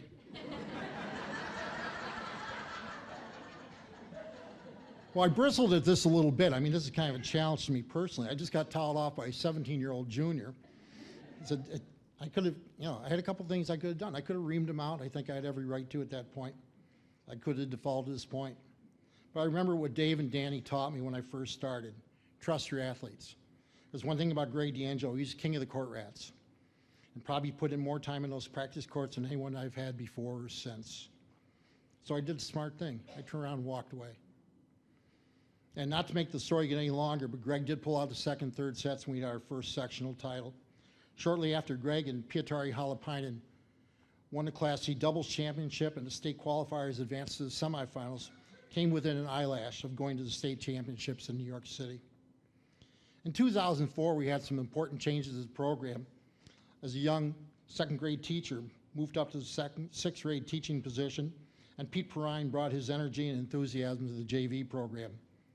At the same time, the district allocated sources for the modified programs, and for the first time, we had varsity JV and modified could reach kids all the way down to 7th grade level. And to take the modified teams, we hired a balding plumber who worked for the village. Joe Giacuzzo came on board. And along with Gus, the four of us have been together for over a dozen years now.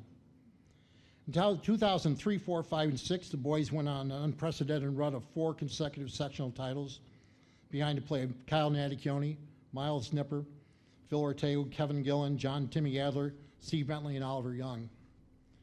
In 2008, the girls finally got it together as they won their first sectional championship behind 3 products from the first modified program, Kayla Klein, Kate Fragnoli, and Kayla Eamer, along with Megan Allen, Tracy Adler, and Abby Smith. In 2013, a new set of girls produced our first undefeated team at 15-0 behind Laura Giacuzzo, Emily Sullivan, Samantha Felice, Audrey Gribnaw, Abria Partee, Neetu Chandak, and Grace Dobler. And within the overlapping time frame, we sent girls to the state qualifiers 7 consecutive years, which is unimaginable for a small school like ours. Emily Sullivan won the sectional doubles crown with Megan in 2011, with Samantha Felice in 2012, but they lost in the finals in 2013 to Laura and Neetu. So we're doing pretty well for ourselves. In 2015, the girls were faced with a heavy loss to graduation as we only had 3 sophomores returning. So we brought up 2 freshmen, 2 8th graders, and a season where we thought we might only win 4 or 5 matches. The youngsters took the sectional title again. The season highlight might have been where, in a performance that resembles Greg's heroics of 2000, then 15-year-old Rachel Sullivan came back from down 4-0 in the 3rd set to defeat her opponent from North Rose Wolcott and propel us into the sectional championship match against Wellsville. In the spring of 2016, we did something for the first time, as the girls won in the fall and the boys won the sectional title in the spring in the same school year. In addition, Matt Ozog and Stu Ganzon won the Class C doubles title, and with Stu winning, we complete the circle begun with Mother Tina back in the 80s.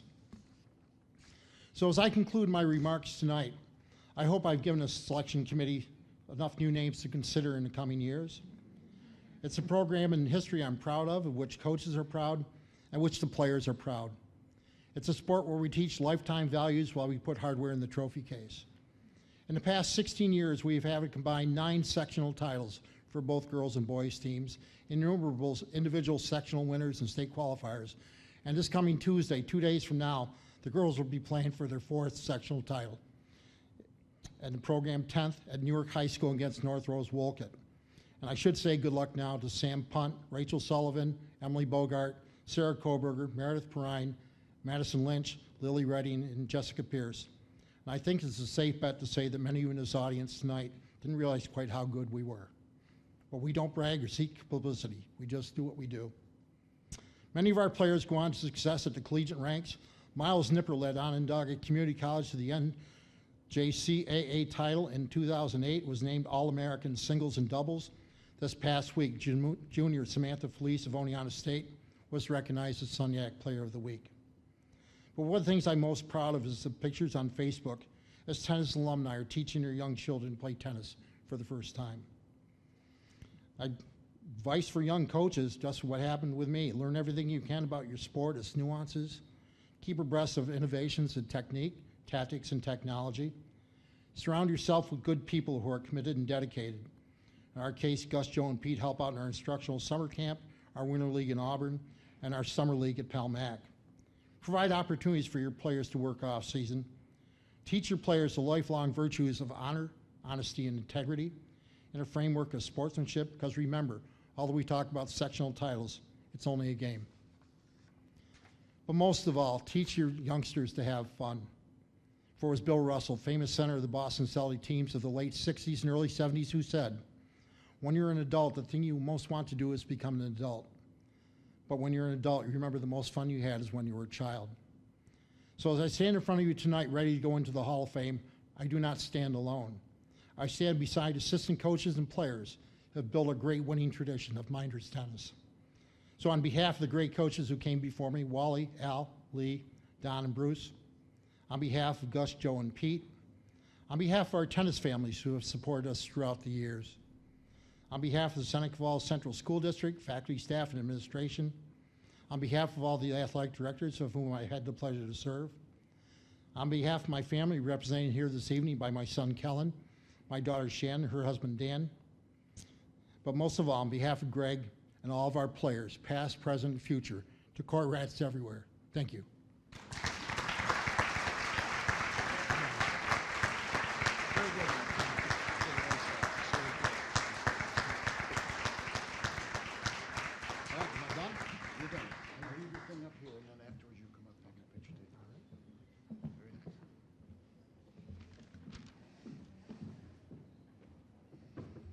Now, I got 3 things on this. Number one, it's quite a tenure that he has had as a coaching person at Mynderse. In a day and age when coaches come and leave, sometimes before the door closes, it's good to see such dedication, and I'm glad to see we have him at Mynderse Academy. Number 2, I would be remiss if I didn't say that a lot of, if not most of, his wins comes from the girls entire that play for him. So I had to mention that because there's been a bunch of them and they're pretty good and they're here tonight. And number 3, Greg, I think when you mentioned tennis, maybe it doesn't get the support or the acknowledgement that it should have, but I think the guy that's coming up next to get in our Hall of Fame was also a tennis player. So remind you of that. Pete Rogers will now come up.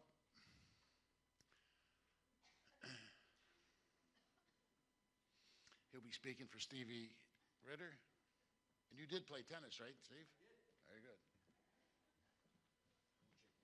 Okay, thanks. Rod said he spared me shaking hands with him. Thank you, Rod. Thank you very much for giving me the opportunity to introduce Steve Ritter to you. I would first like to start by first introducing his wife, who's Lynn. She's in the back. Steve and Lynn now live in North Carolina. They came by way of New Orleans and North Carolina and Pennsylvania to get here.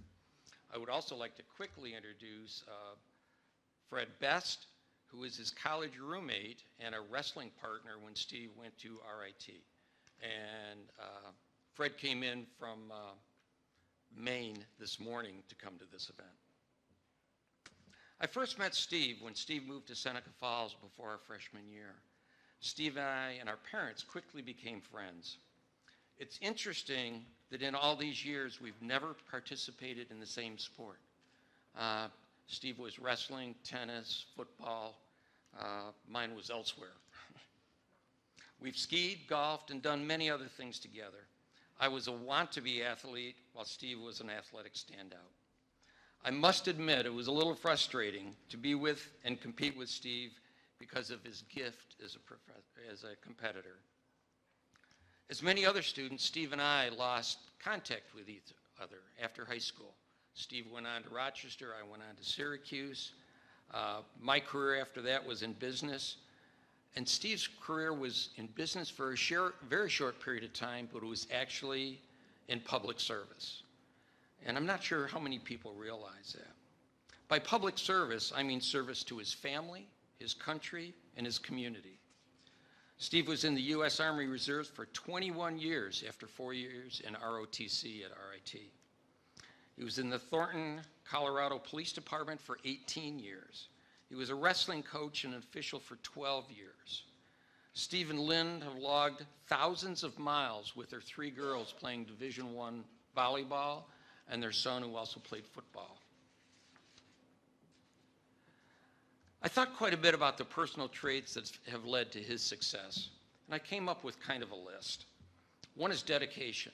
Without a doubt, when Steve finds a mission, he's dedicated to it.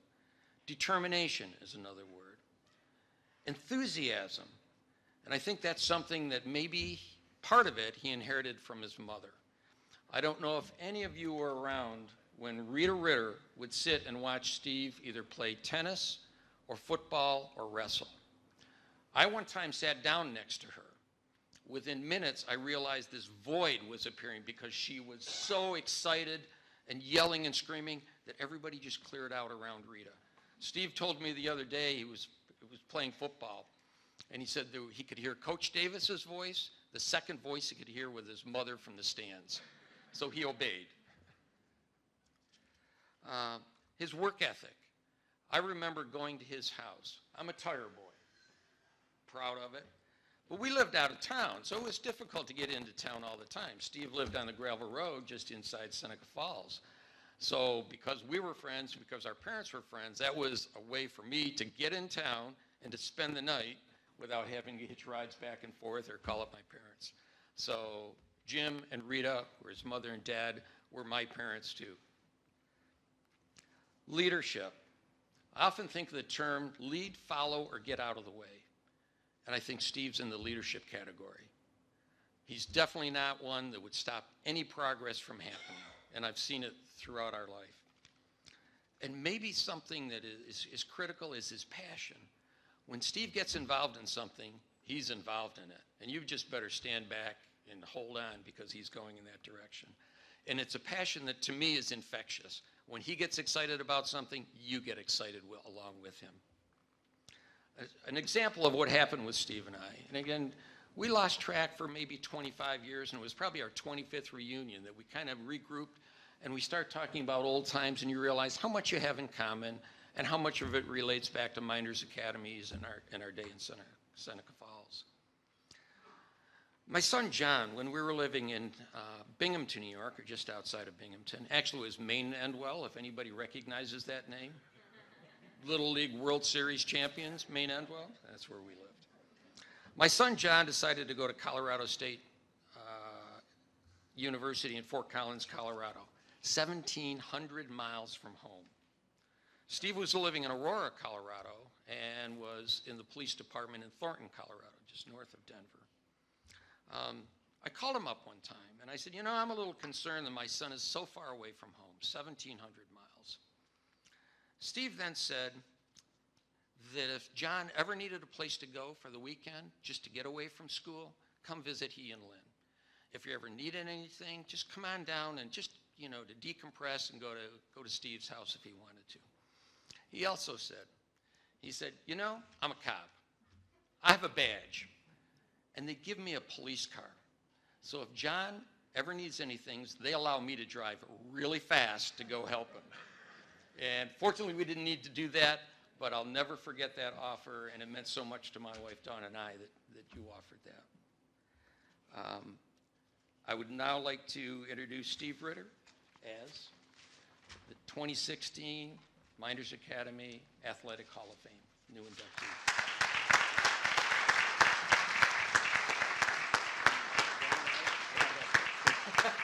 My left hand's getting stronger.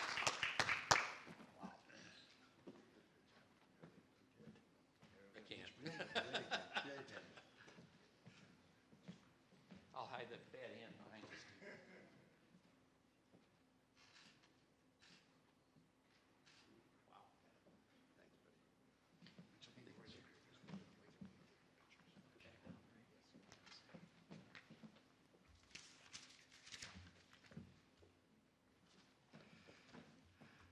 Thanks, Pete. I appreciate it. Probably should have prepped his speech a little bit because I really spent 27 years with Thornton, but if that's all you got wrong, that's a good thing. Before I get going and accept this honor, I have something that I have to talk to everyone about, so please bear with me. This has become near and dear to my heart. For the last 9 weeks, my wife and I have been living down in New Orleans, Louisiana, because our daughter Susan, who is our oldest, has been fighting a liver disease for 22 years, and she had to go through a liver transplant down in New Orleans. And she's about 9 weeks post-op after receiving her new liver, and she's doing phenomenally well. Her mom and I couldn't be happier. And it's amazing to see how our medical providers in this country can change lives like they do. However, a lot of people haven't thought about this, but I'd like to just ask everyone to think about the possibility of becoming an organ donor so that you could become a true hero to many, many, many people in this country to bring their loved ones back. And in light with that is becoming a blood donor. Our daughter had to go through and she had to get 7 units of blood and 3 bags of platelets, and that was all in order to save her life. And I think if she didn't get that, I think there would have been a different outcome.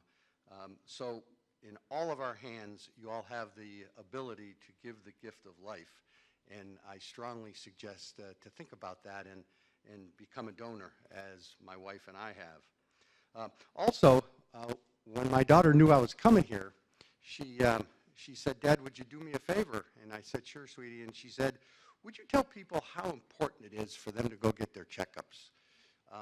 She really had to do that colonoscopy that no one likes and to do those medical tests.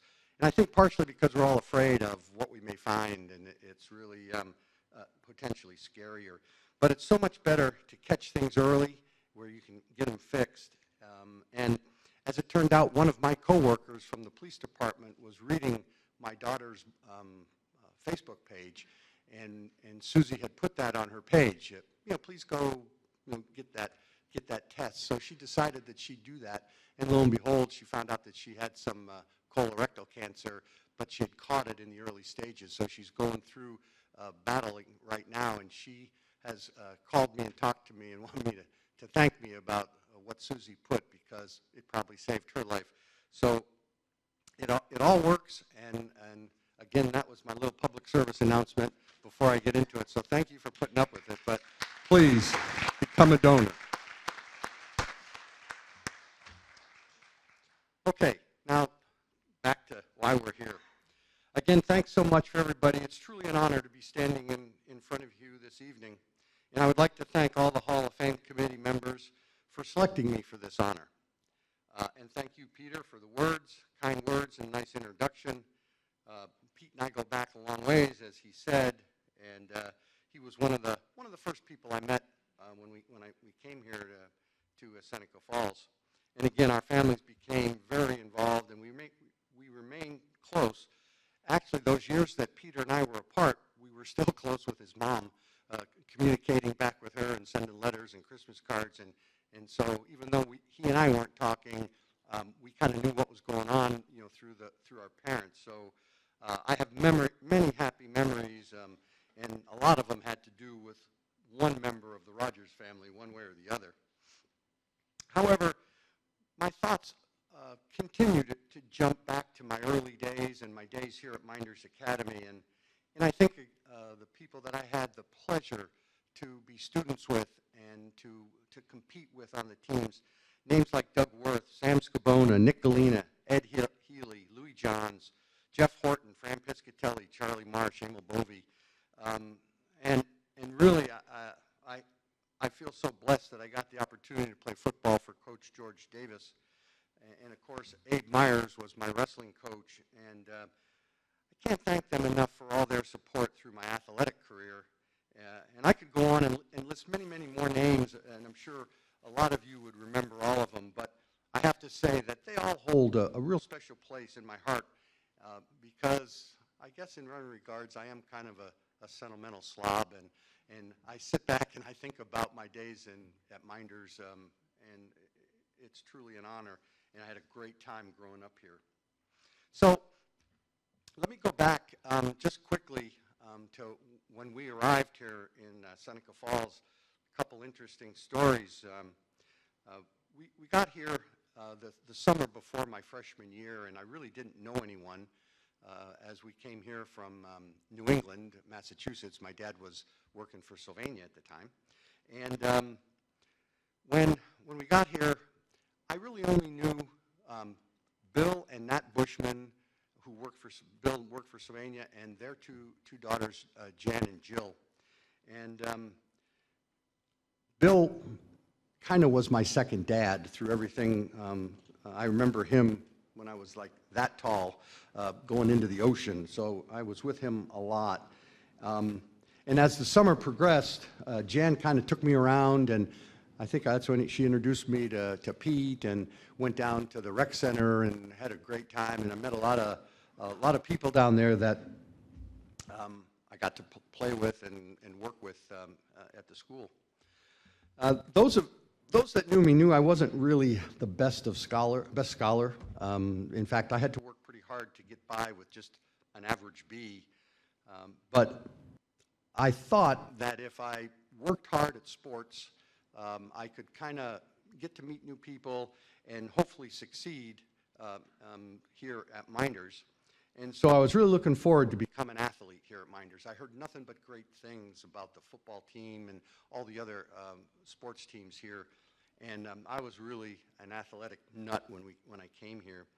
So as the summer wound down, I started training because I knew summer camp was going to be a bear, which they all are, 2-a-days and everything. And my goal was to work as hard as I could and make the freshman team for Mynderse. And so we went through the first 2 weeks, and I tell you, it was pretty hard, pretty demanding, and there was a lot of kids. And so after the first 2 weeks of camp, we came up to our first cut because we had so many trying out for the freshman team. And when the cut was announced, it was on the bulletin board on the hallway as you walked into the locker room.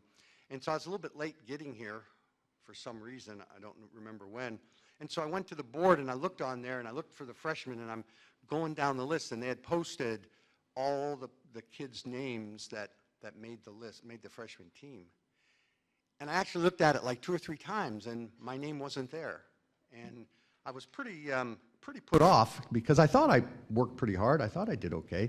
And I was kind of standing there with my head down and look up a second, third time, see if maybe I missed my name, and I didn't. And that's when Coach Bullis came walking in through the front door. And he looked at me, and as he walked up, and he was kind of just bouncing in, and he could tell I was a little bit dejected. And he said, "Steve, what's going on?" And I said, "Well, I don't know, Coach. I guess I'm not too good." And he goes, "How come?" I said, "Well, I didn't make the freshman team."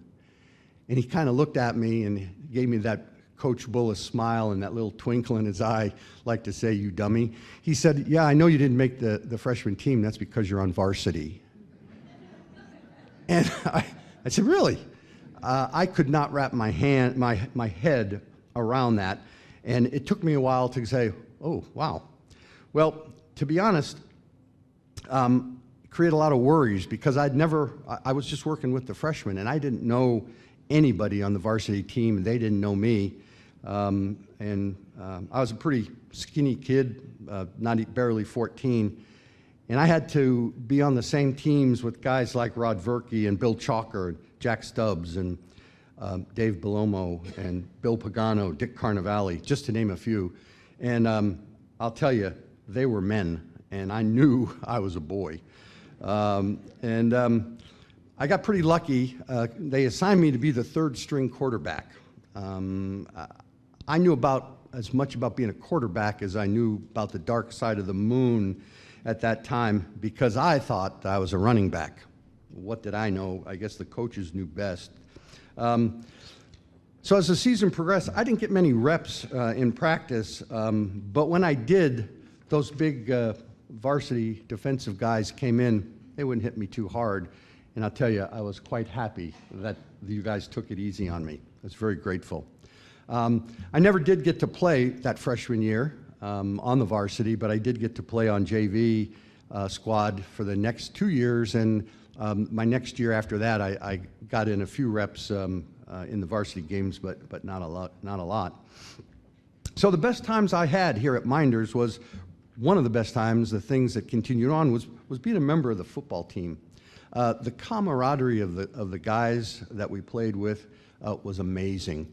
And Coach Davis, to work for him was pretty neat because remember we all got to go down to his house and have pie before the games, and he got us all together and pumped us all up and did the things that Coach had to do before every game, and I mean, it was awesome. Really enjoyed that. So as the years went by, I was able to work my way up and play a little bit more, and before I knew it was my senior year, and I made the offense, the defense, the kickoff team, the kick return team, the punt return team, and it wasn't unusual for most people to go both ways in those days because the teams were kind of small. But I was on all the specialty teams, and so I got to sit out about maybe 3 plays a game if I was lucky. So I got pretty tired those years, and when the games were over, I was pretty happy that they were over. And during that time, I have to tell you, I wasn't the fastest runner on the field.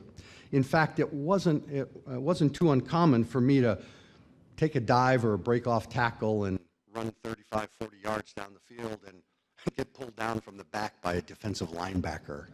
And everyone wonders, what the heck's with that? But I think part of it was I was so tired that towards the middle end of the game, I had all I could do to get it done. But when that would happen, my dad would say, "Steve, how come you get pulled down?"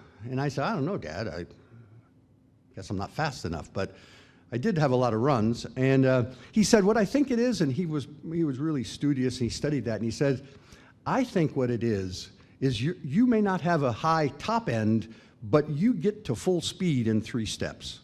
And most everybody else takes 4 or 5 steps to get going. So by the time you hit the line of scrimmage, you're at full speed, and the defenders are still trying to catch up. So I could hit through the line and make those cuts back in the defensive backfield and get some breakaways and then get pulled down by the middle linebackers." But you know, it was okay because playing for Coach Davis, everyone that got to play with him or knew him knew that he was kind of a in-your-face, smash-mouth football. And if you could get 4 or 5 yards of crack, he was just tickle pink because after 3 plays, you got the first series set of downs and you were ready to go. So I had some fairly good success running the ball, but again, I had guys like Emil Bovey, Charlie Marsh, Jeff Horton, Nick Galena, Doug Worth, Ed Healy, Dan Carragher, Jeff Payne, Dave Morgani, Tony Saviglia, Chuck Deal, Bill Nearpass. A lot of names that have come through here, and those guys were up in front of me, and they did the lion's share of opening holes, and some of them were pretty easy to hit. Some of them I had to work kind of hard to get through, but if it wasn't for them, there was no way that I was going to get through and able to do what I did. So that was Coach Davis's plan, And we did that quite well. We didn't have an undefeated season, but we had pretty good teams. And I think people that played us knew what they were going to get because we weren't a big passing team. In fact, I think if we threw 3 or 4 times a game, we were probably running a lot. But we had a pretty good completion record. So I really had a good time playing football. After football came wrestling season. And I have to tell you that when I came here, I didn't even know what wrestling was. So I was sitting in homeroom, and I had got to know Dougie Worth because we played JV ball together, and we were in the same classroom in the morning. And he asked me, he said, "What do you think? You're going to go out for wrestling?" I went, "What?" He said, "Wrestling." I said, "Like that TV wrestling that they do?" He goes, No, it's college wrestling. It's really fun. You'll like it." I said, "I don't know." But, well, when the first day of wrestling practice came around, there I was with Dougie. And again, I had no idea what was about to happen to me, none whatsoever. And not knowing anything about the sport, I truly became what most freshmen become, and it's nothing more than fodder for the varsity. They pretty well know the moves, they know the rules, they're older, they're stronger, and they kind of enjoy inflicting pain, I think, on the underclassmen. And although it was kind of tough, it also got you to know what was expected. And I didn't really enjoy getting beat up by everyone those first couple weeks. And after the first week, my dad was picking me up from practice, and he said, "Well, how'd it go?" And I said, "Dad, I don't know. I don't know if this sport's for me. I don't really like it. I think I'm going to quit." And Dad did the thing that most dads do. He said, "Well, take it a little bit easy, think about it, and give it another week." And I said, "Okay, I'll do that." I gave it another week. Not much different. I was covered with mat burns from head to toe. Those guys just kind of made me eat the mat. And same thing. "How's it going?" "Not good." "Well, give it another week." Well, that went on for a couple more weeks, and after about a month, I started figuring it out.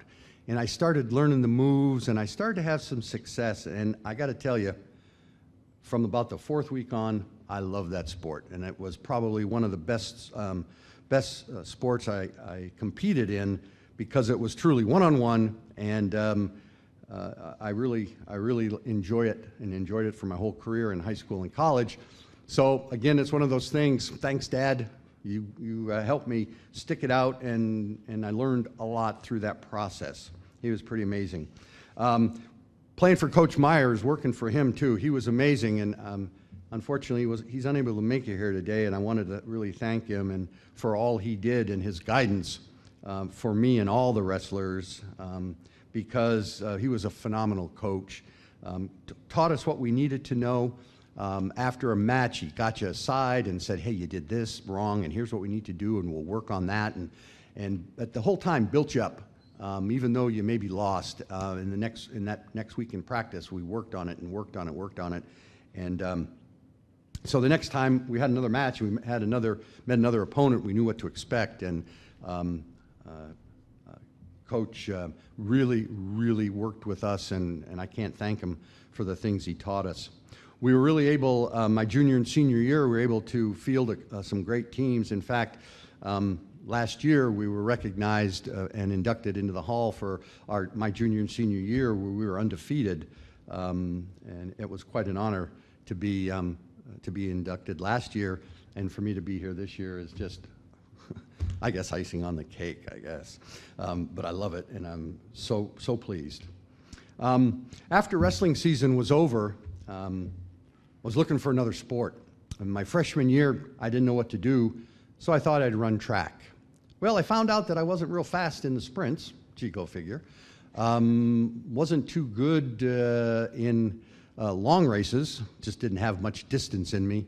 So I think I tried pole vaulting, and I tried, but I don't think I ever hit the minimum qualifying height to compete in that. But so my sophomore, junior, and senior year, I thought I'd do something a little bit different, and I did play tennis. And I did play for Coach Foster, and tennis was such a different sport from football and wrestling.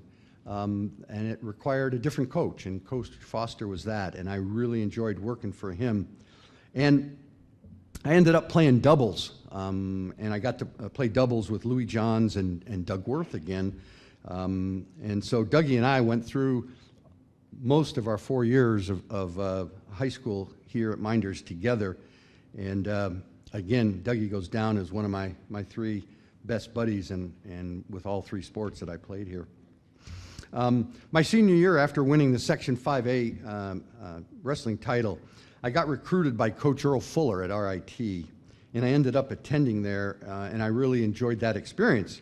I was undefeated my freshman season at RIT on the freshman team, and the next year I moved up to varsity.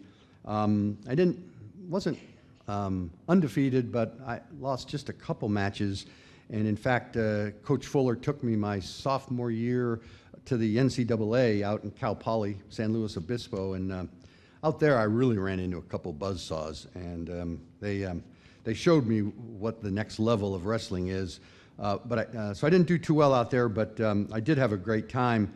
I think my junior and senior year in college, I got caught up by all the years of banging and bashing my body, and I ended up with broken bones, dislocated shoulders, had the whole rack. So unfortunately, I didn't get to compete the full 2 years due to the fact that I got pretty well beat up.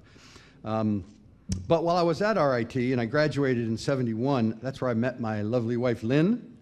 And while we were at school, I decided to do probably the smartest thing I'd ever done in my life, and that was to marry her. And in 1972, that's when we got married. And I have to tell you, we had a great run together. I went into the Army, then the National Guard after that, and finished up my career as a major in the Army Reserve with 21 total years of continuous service in the Army. I was a field artilleryman, so got to shoot the big guns.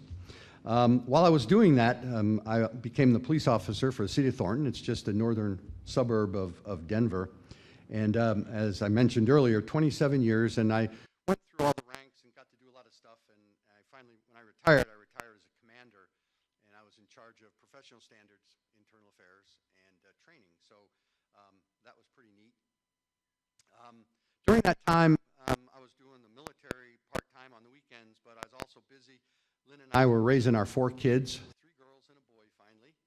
And at that point, I became a professional parent watcher, traveling all over the country, watching my girls play volleyball all over, and was lucky enough to, I think as Pete said, they all got to play Division I volleyball, and it was really, really neat doing that. But they were girls. I didn't know much about volleyball, so when Stevie showed up, wrestling, here we come. And when he became 4, there we were. I was taking him into the varsity wrestling room so he could learn the sport and maybe be a little bit different than I had to learn the sport. And it wasn't long before he just loved it. And as I start, the high school coach was doing the junior program because it was a feeder that got to go, the kids got to go into high school. And so at the end of his first year, 4, coach came to me and said, hey, I need some help. Would you mind helping me coach the little wrestling kids? And I said, yeah, I can do that. Well, I guess that's secret code among coaches to say, I need you to step up and do the whole thing. And I ended up doing that, and I did it for about 10 years, coaching Stevie and all the kids, and we had anywhere from 15 to 35 kids up and down, and we had wrestling tournaments and matches, and it was really neat. But when my son turned 14 and became a freshman, I decided that's when it was time for me to again become a official parent watcher, and so that's what I did, and started watching him as a freshman.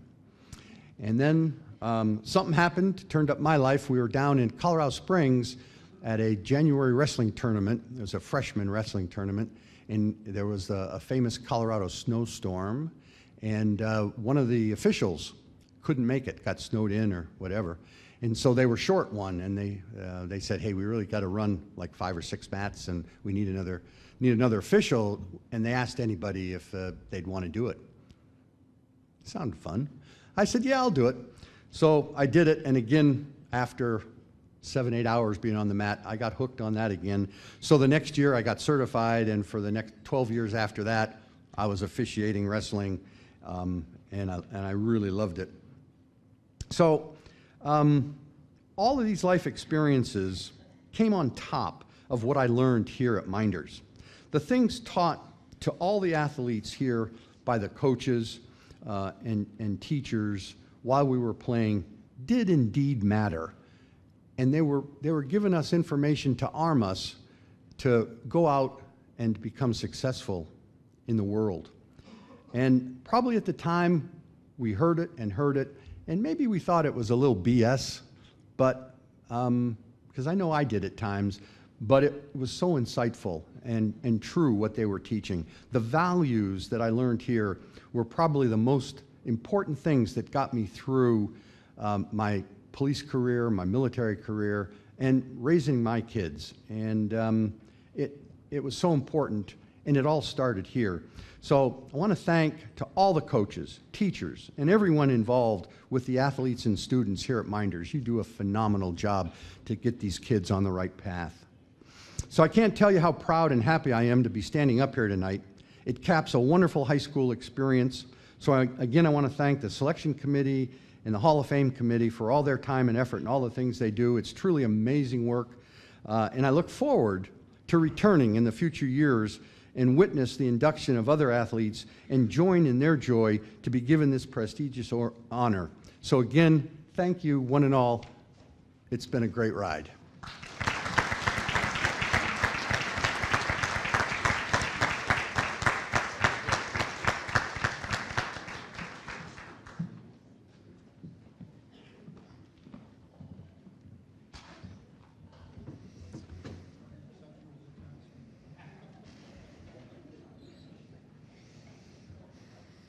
And we were very glad to hear also that we've been going back and forth with Steve with his daughter for the last 2 or 3 months, and we didn't know at what stage of her progress she was going to be in or if he was going to be able to make it all.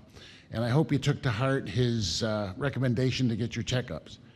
Okay, and I want to tell you right now that Dr. Ryan is here, and he's given me a lot of those checkups, so you can. Now we'll have Hall of Famer Liz Beck going to present for Teresa Shipley. And here she comes now, and she did a great job on the lights tonight, too.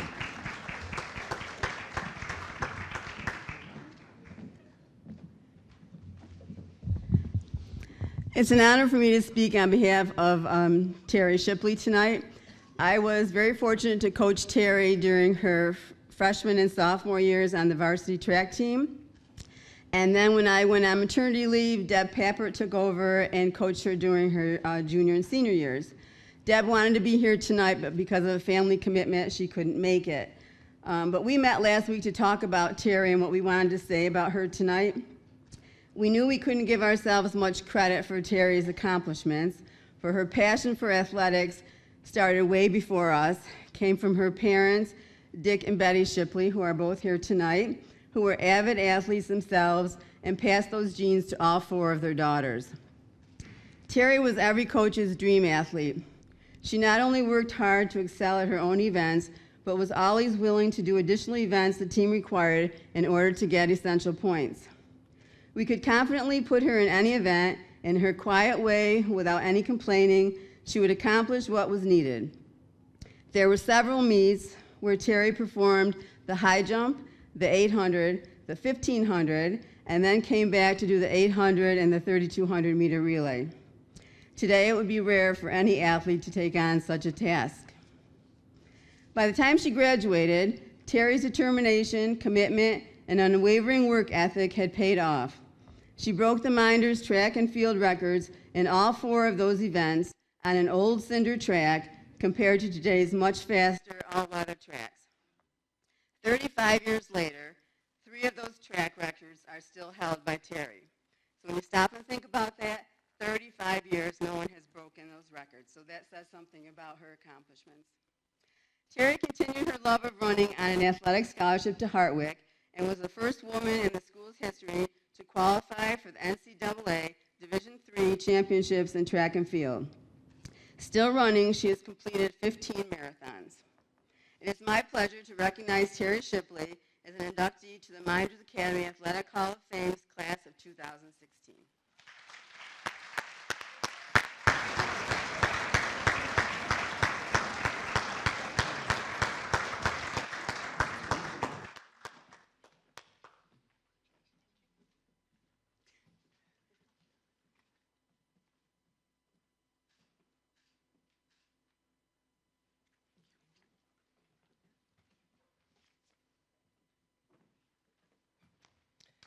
Thank you, Mrs. Beck.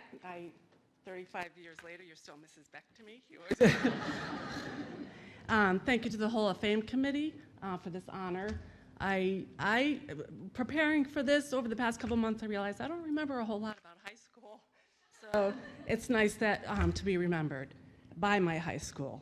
I'd like to thank my parents. It all started with them. They always promoted a active lifestyle, family bike rides, swimming at the Y.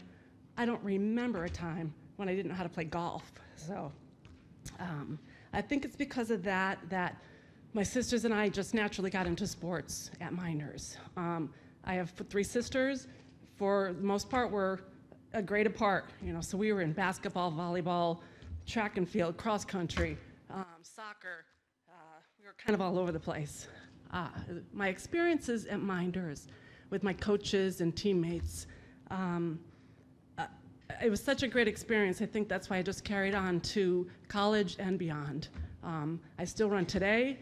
I'm a little bit older, a little bit slower, but I still do it.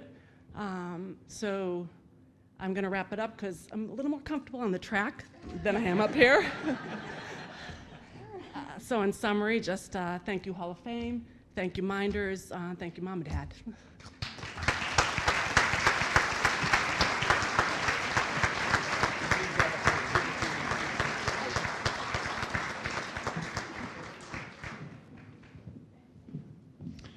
"15 marathons, and I haven't done one. And I know the reason. It's too far. The team honored this year is going to be the 1993 girls volleyball team. And they are honored this year because they have achieved more than any other volleyball team in the history of our school. So it is well warranted. At this time, I'd like to have them come up, and as they come up, I'm going to read off their names, and if you would be seated over here. You can come up now. Elizabeth Giovanetti Campbell, Katrina Lorenzetti, Danielle Elias Constanza, Sarah Strusenberg Grack, Christine Udicone, Veronica Messina Haymore, Kathleen Kelsey Senecropi, Angela Green Rogers, Jody Campbell Crawford, Jody Doctor Berkey, Colette Wax Quaglia, Emily Ryan Markle, and Coach Trish Brewer. 2 things. Number 1, this is the highest achieving volleyball team that we've had at Mynderse. But number 2, one of the reasons that we like to put these things on and we have the Hall of Fame is so that people can get together that they did great things with and see how they interact. I saw these people last night for a couple hours, and they haven't seen each other for a long time. And it was like it was yesterday that they won the sectional tournament. So it made me feel good that these people were able to get together and come here for the Hall of Fame induction. And at this time, I'll give you Coach Brewer.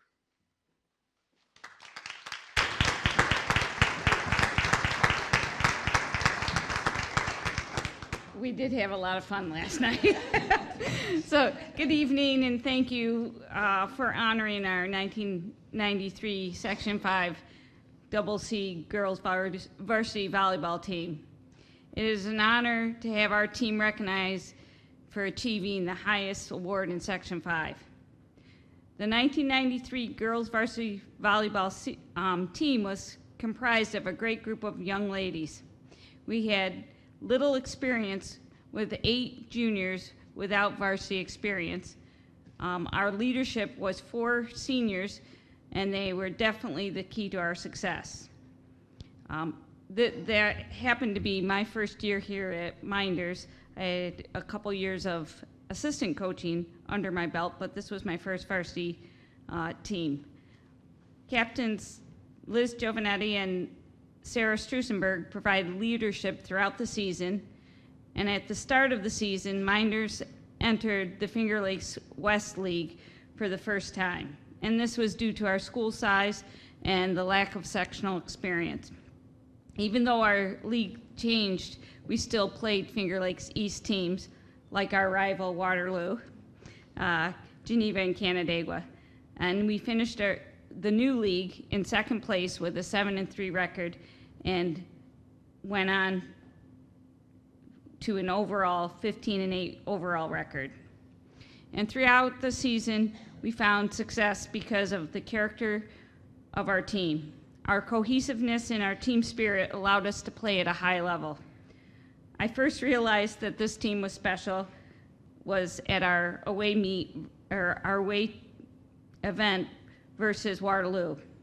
Being new to Mynderse, I didn't realize the rivalry between Waterloo and Mynderse and what it was really like. I did marry my husband, Jeff Brewer, he's out there.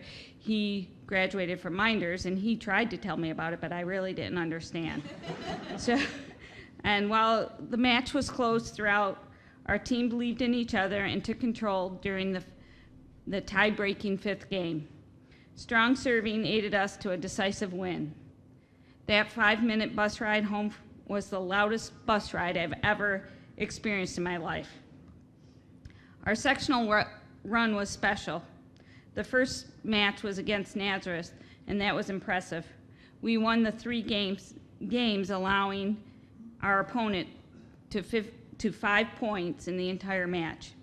This helped us build confidence throughout the tournament. And during our semifinal match, Mynderse was tested. We lost the first 2 games in the match and were facing elimination.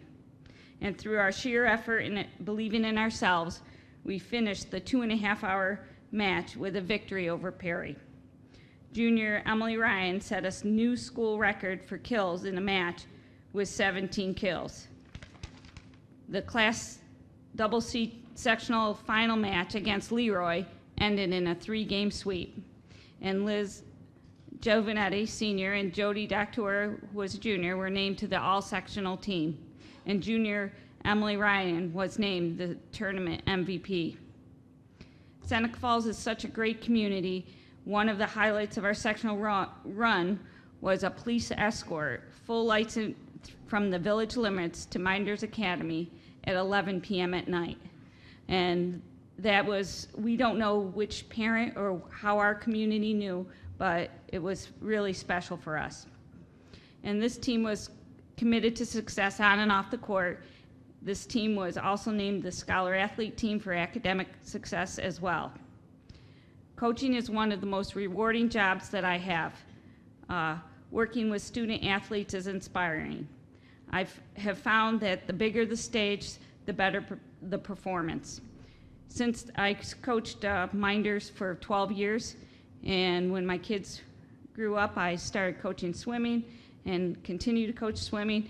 And this past spring, I was asked to start up a modified track and field program at Mynderse.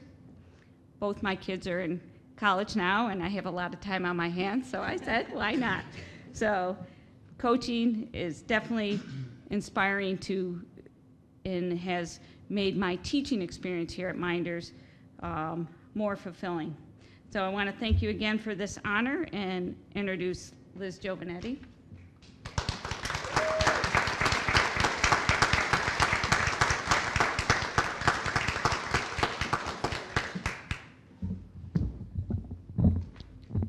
Good evening, everyone.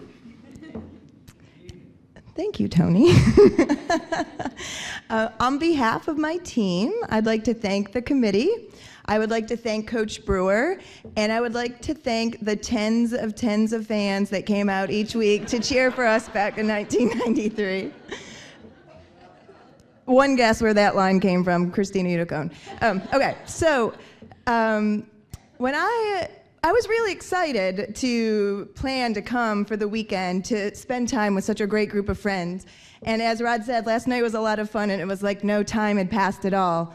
But when I sat down and started working on the logistics of what it was going to be like to leave my family in DC, balance getting here, making sure everyone was taken care of at home, it was a little overwhelming. And I thought, man, well, that's not really any different than every other day of my life. That seems a little overwhelming. So you have to picture it, 6 o'clock in the morning, waking up, then get the kids ready for school, then get the kids to school, then come home and work, and then pick the kids up and make dinner and clean up from dinner, and get the kids to soccer practice and get them to baseball practice, and then back and make sure their homework's done, and then to bed. And that actually is my Monday schedule every day. And I know that it sounds like I'm about to complain or that I'm complaining. I'm not complaining. What I'm realizing as I was getting ready and writing my speech for tonight was I am getting up in front of a group of people who have been there, done that a lot, and some of you who are still doing it. And quite frankly, it's keeping that kind of schedule and the commitment that you all have shown over the years, which allows us to even be up here tonight, because we are really part of a very, very unique community that offers this incredible support and opportunities for children for all children of all talent levels to participate in sports, which is really important, I think. There's lots of things to learn. So without parents like the doctors, right, Jody's parents, who every time I pulled in to pick Jody up for a practice, her father would run outside and he'd wipe off my headlights because he wanted to make sure that when I drove in the dark that Jody, while I was driving his daughter in the dark, that I was being safe. You know, the parents like the Uticones who are here tonight who always had extra ramen noodles, which is ironic that I'm a dietitian now, because I ate all of your ramen noodles, so thank you for that. Parents like, and this is one of my favorite memories of high school, like Dr. Ryan and Mrs. Ryan, who would take the time to cut out little individual snippets in the newspaper or a picture of you in the newspaper and handwrite you a note to let you know that they're proud of you, that you did something that you should be proud of, or that there are people in the community who are actually acknowledging it. And I'm telling you, you knew Dr. Ryan actually wrote that letter because it was a little difficult to read sometimes. You had to get through it. You knew his handwriting. And then, you know, of course, parents like my mom, who didn't matter if it was basketball or softball or volleyball, she was there for every single game. And now that I'm a parent, I have a new appreciation for bleacher butt mom. I know why you always had that pad that you carried around in the car for years.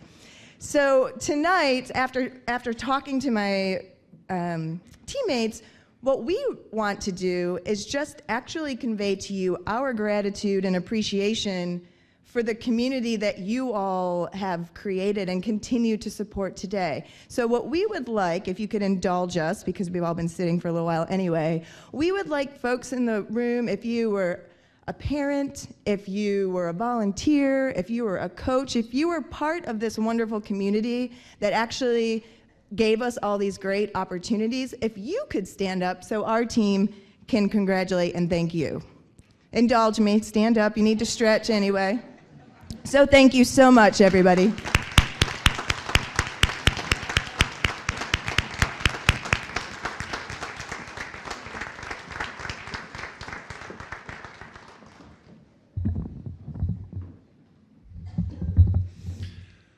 Coach, God bless you.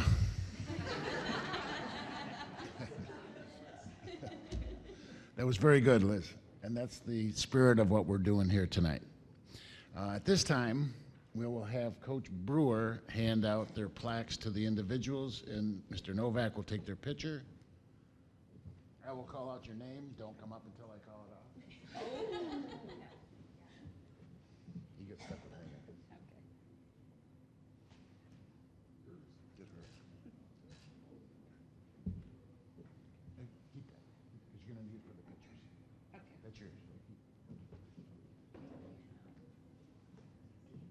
Angela Green Rogers.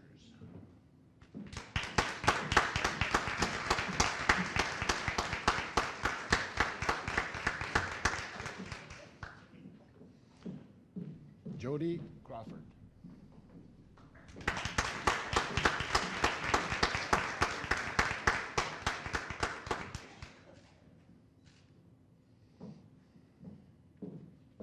like the name. Jody Berkey.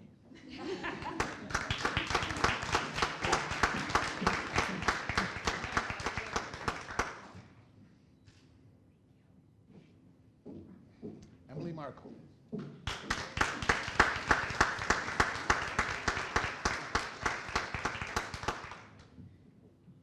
Veronica Haymore.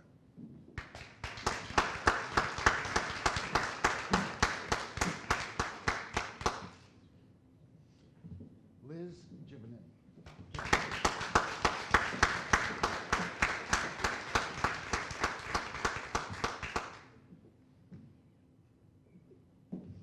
Katrina Lorenzetti.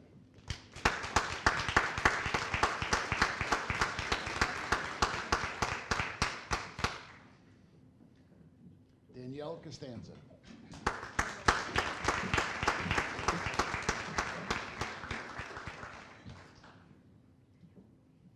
Kathleen Senacropi.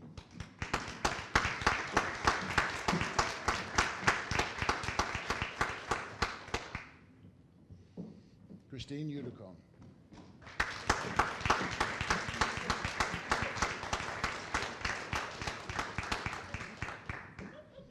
That's it. We had 2 girls that couldn't make it this year. We have plaques for them, and we will make sure that they get them.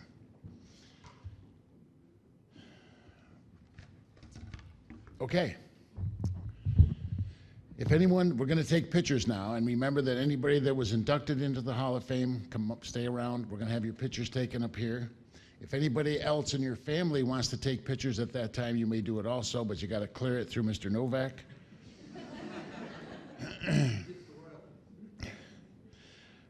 Before you go, I'd like to remind you all, please support your Hall of Fame. We need your nominations and donations to be able to do what we do. Remember to support your schools. No matter where you live, that's the most important thing in your community.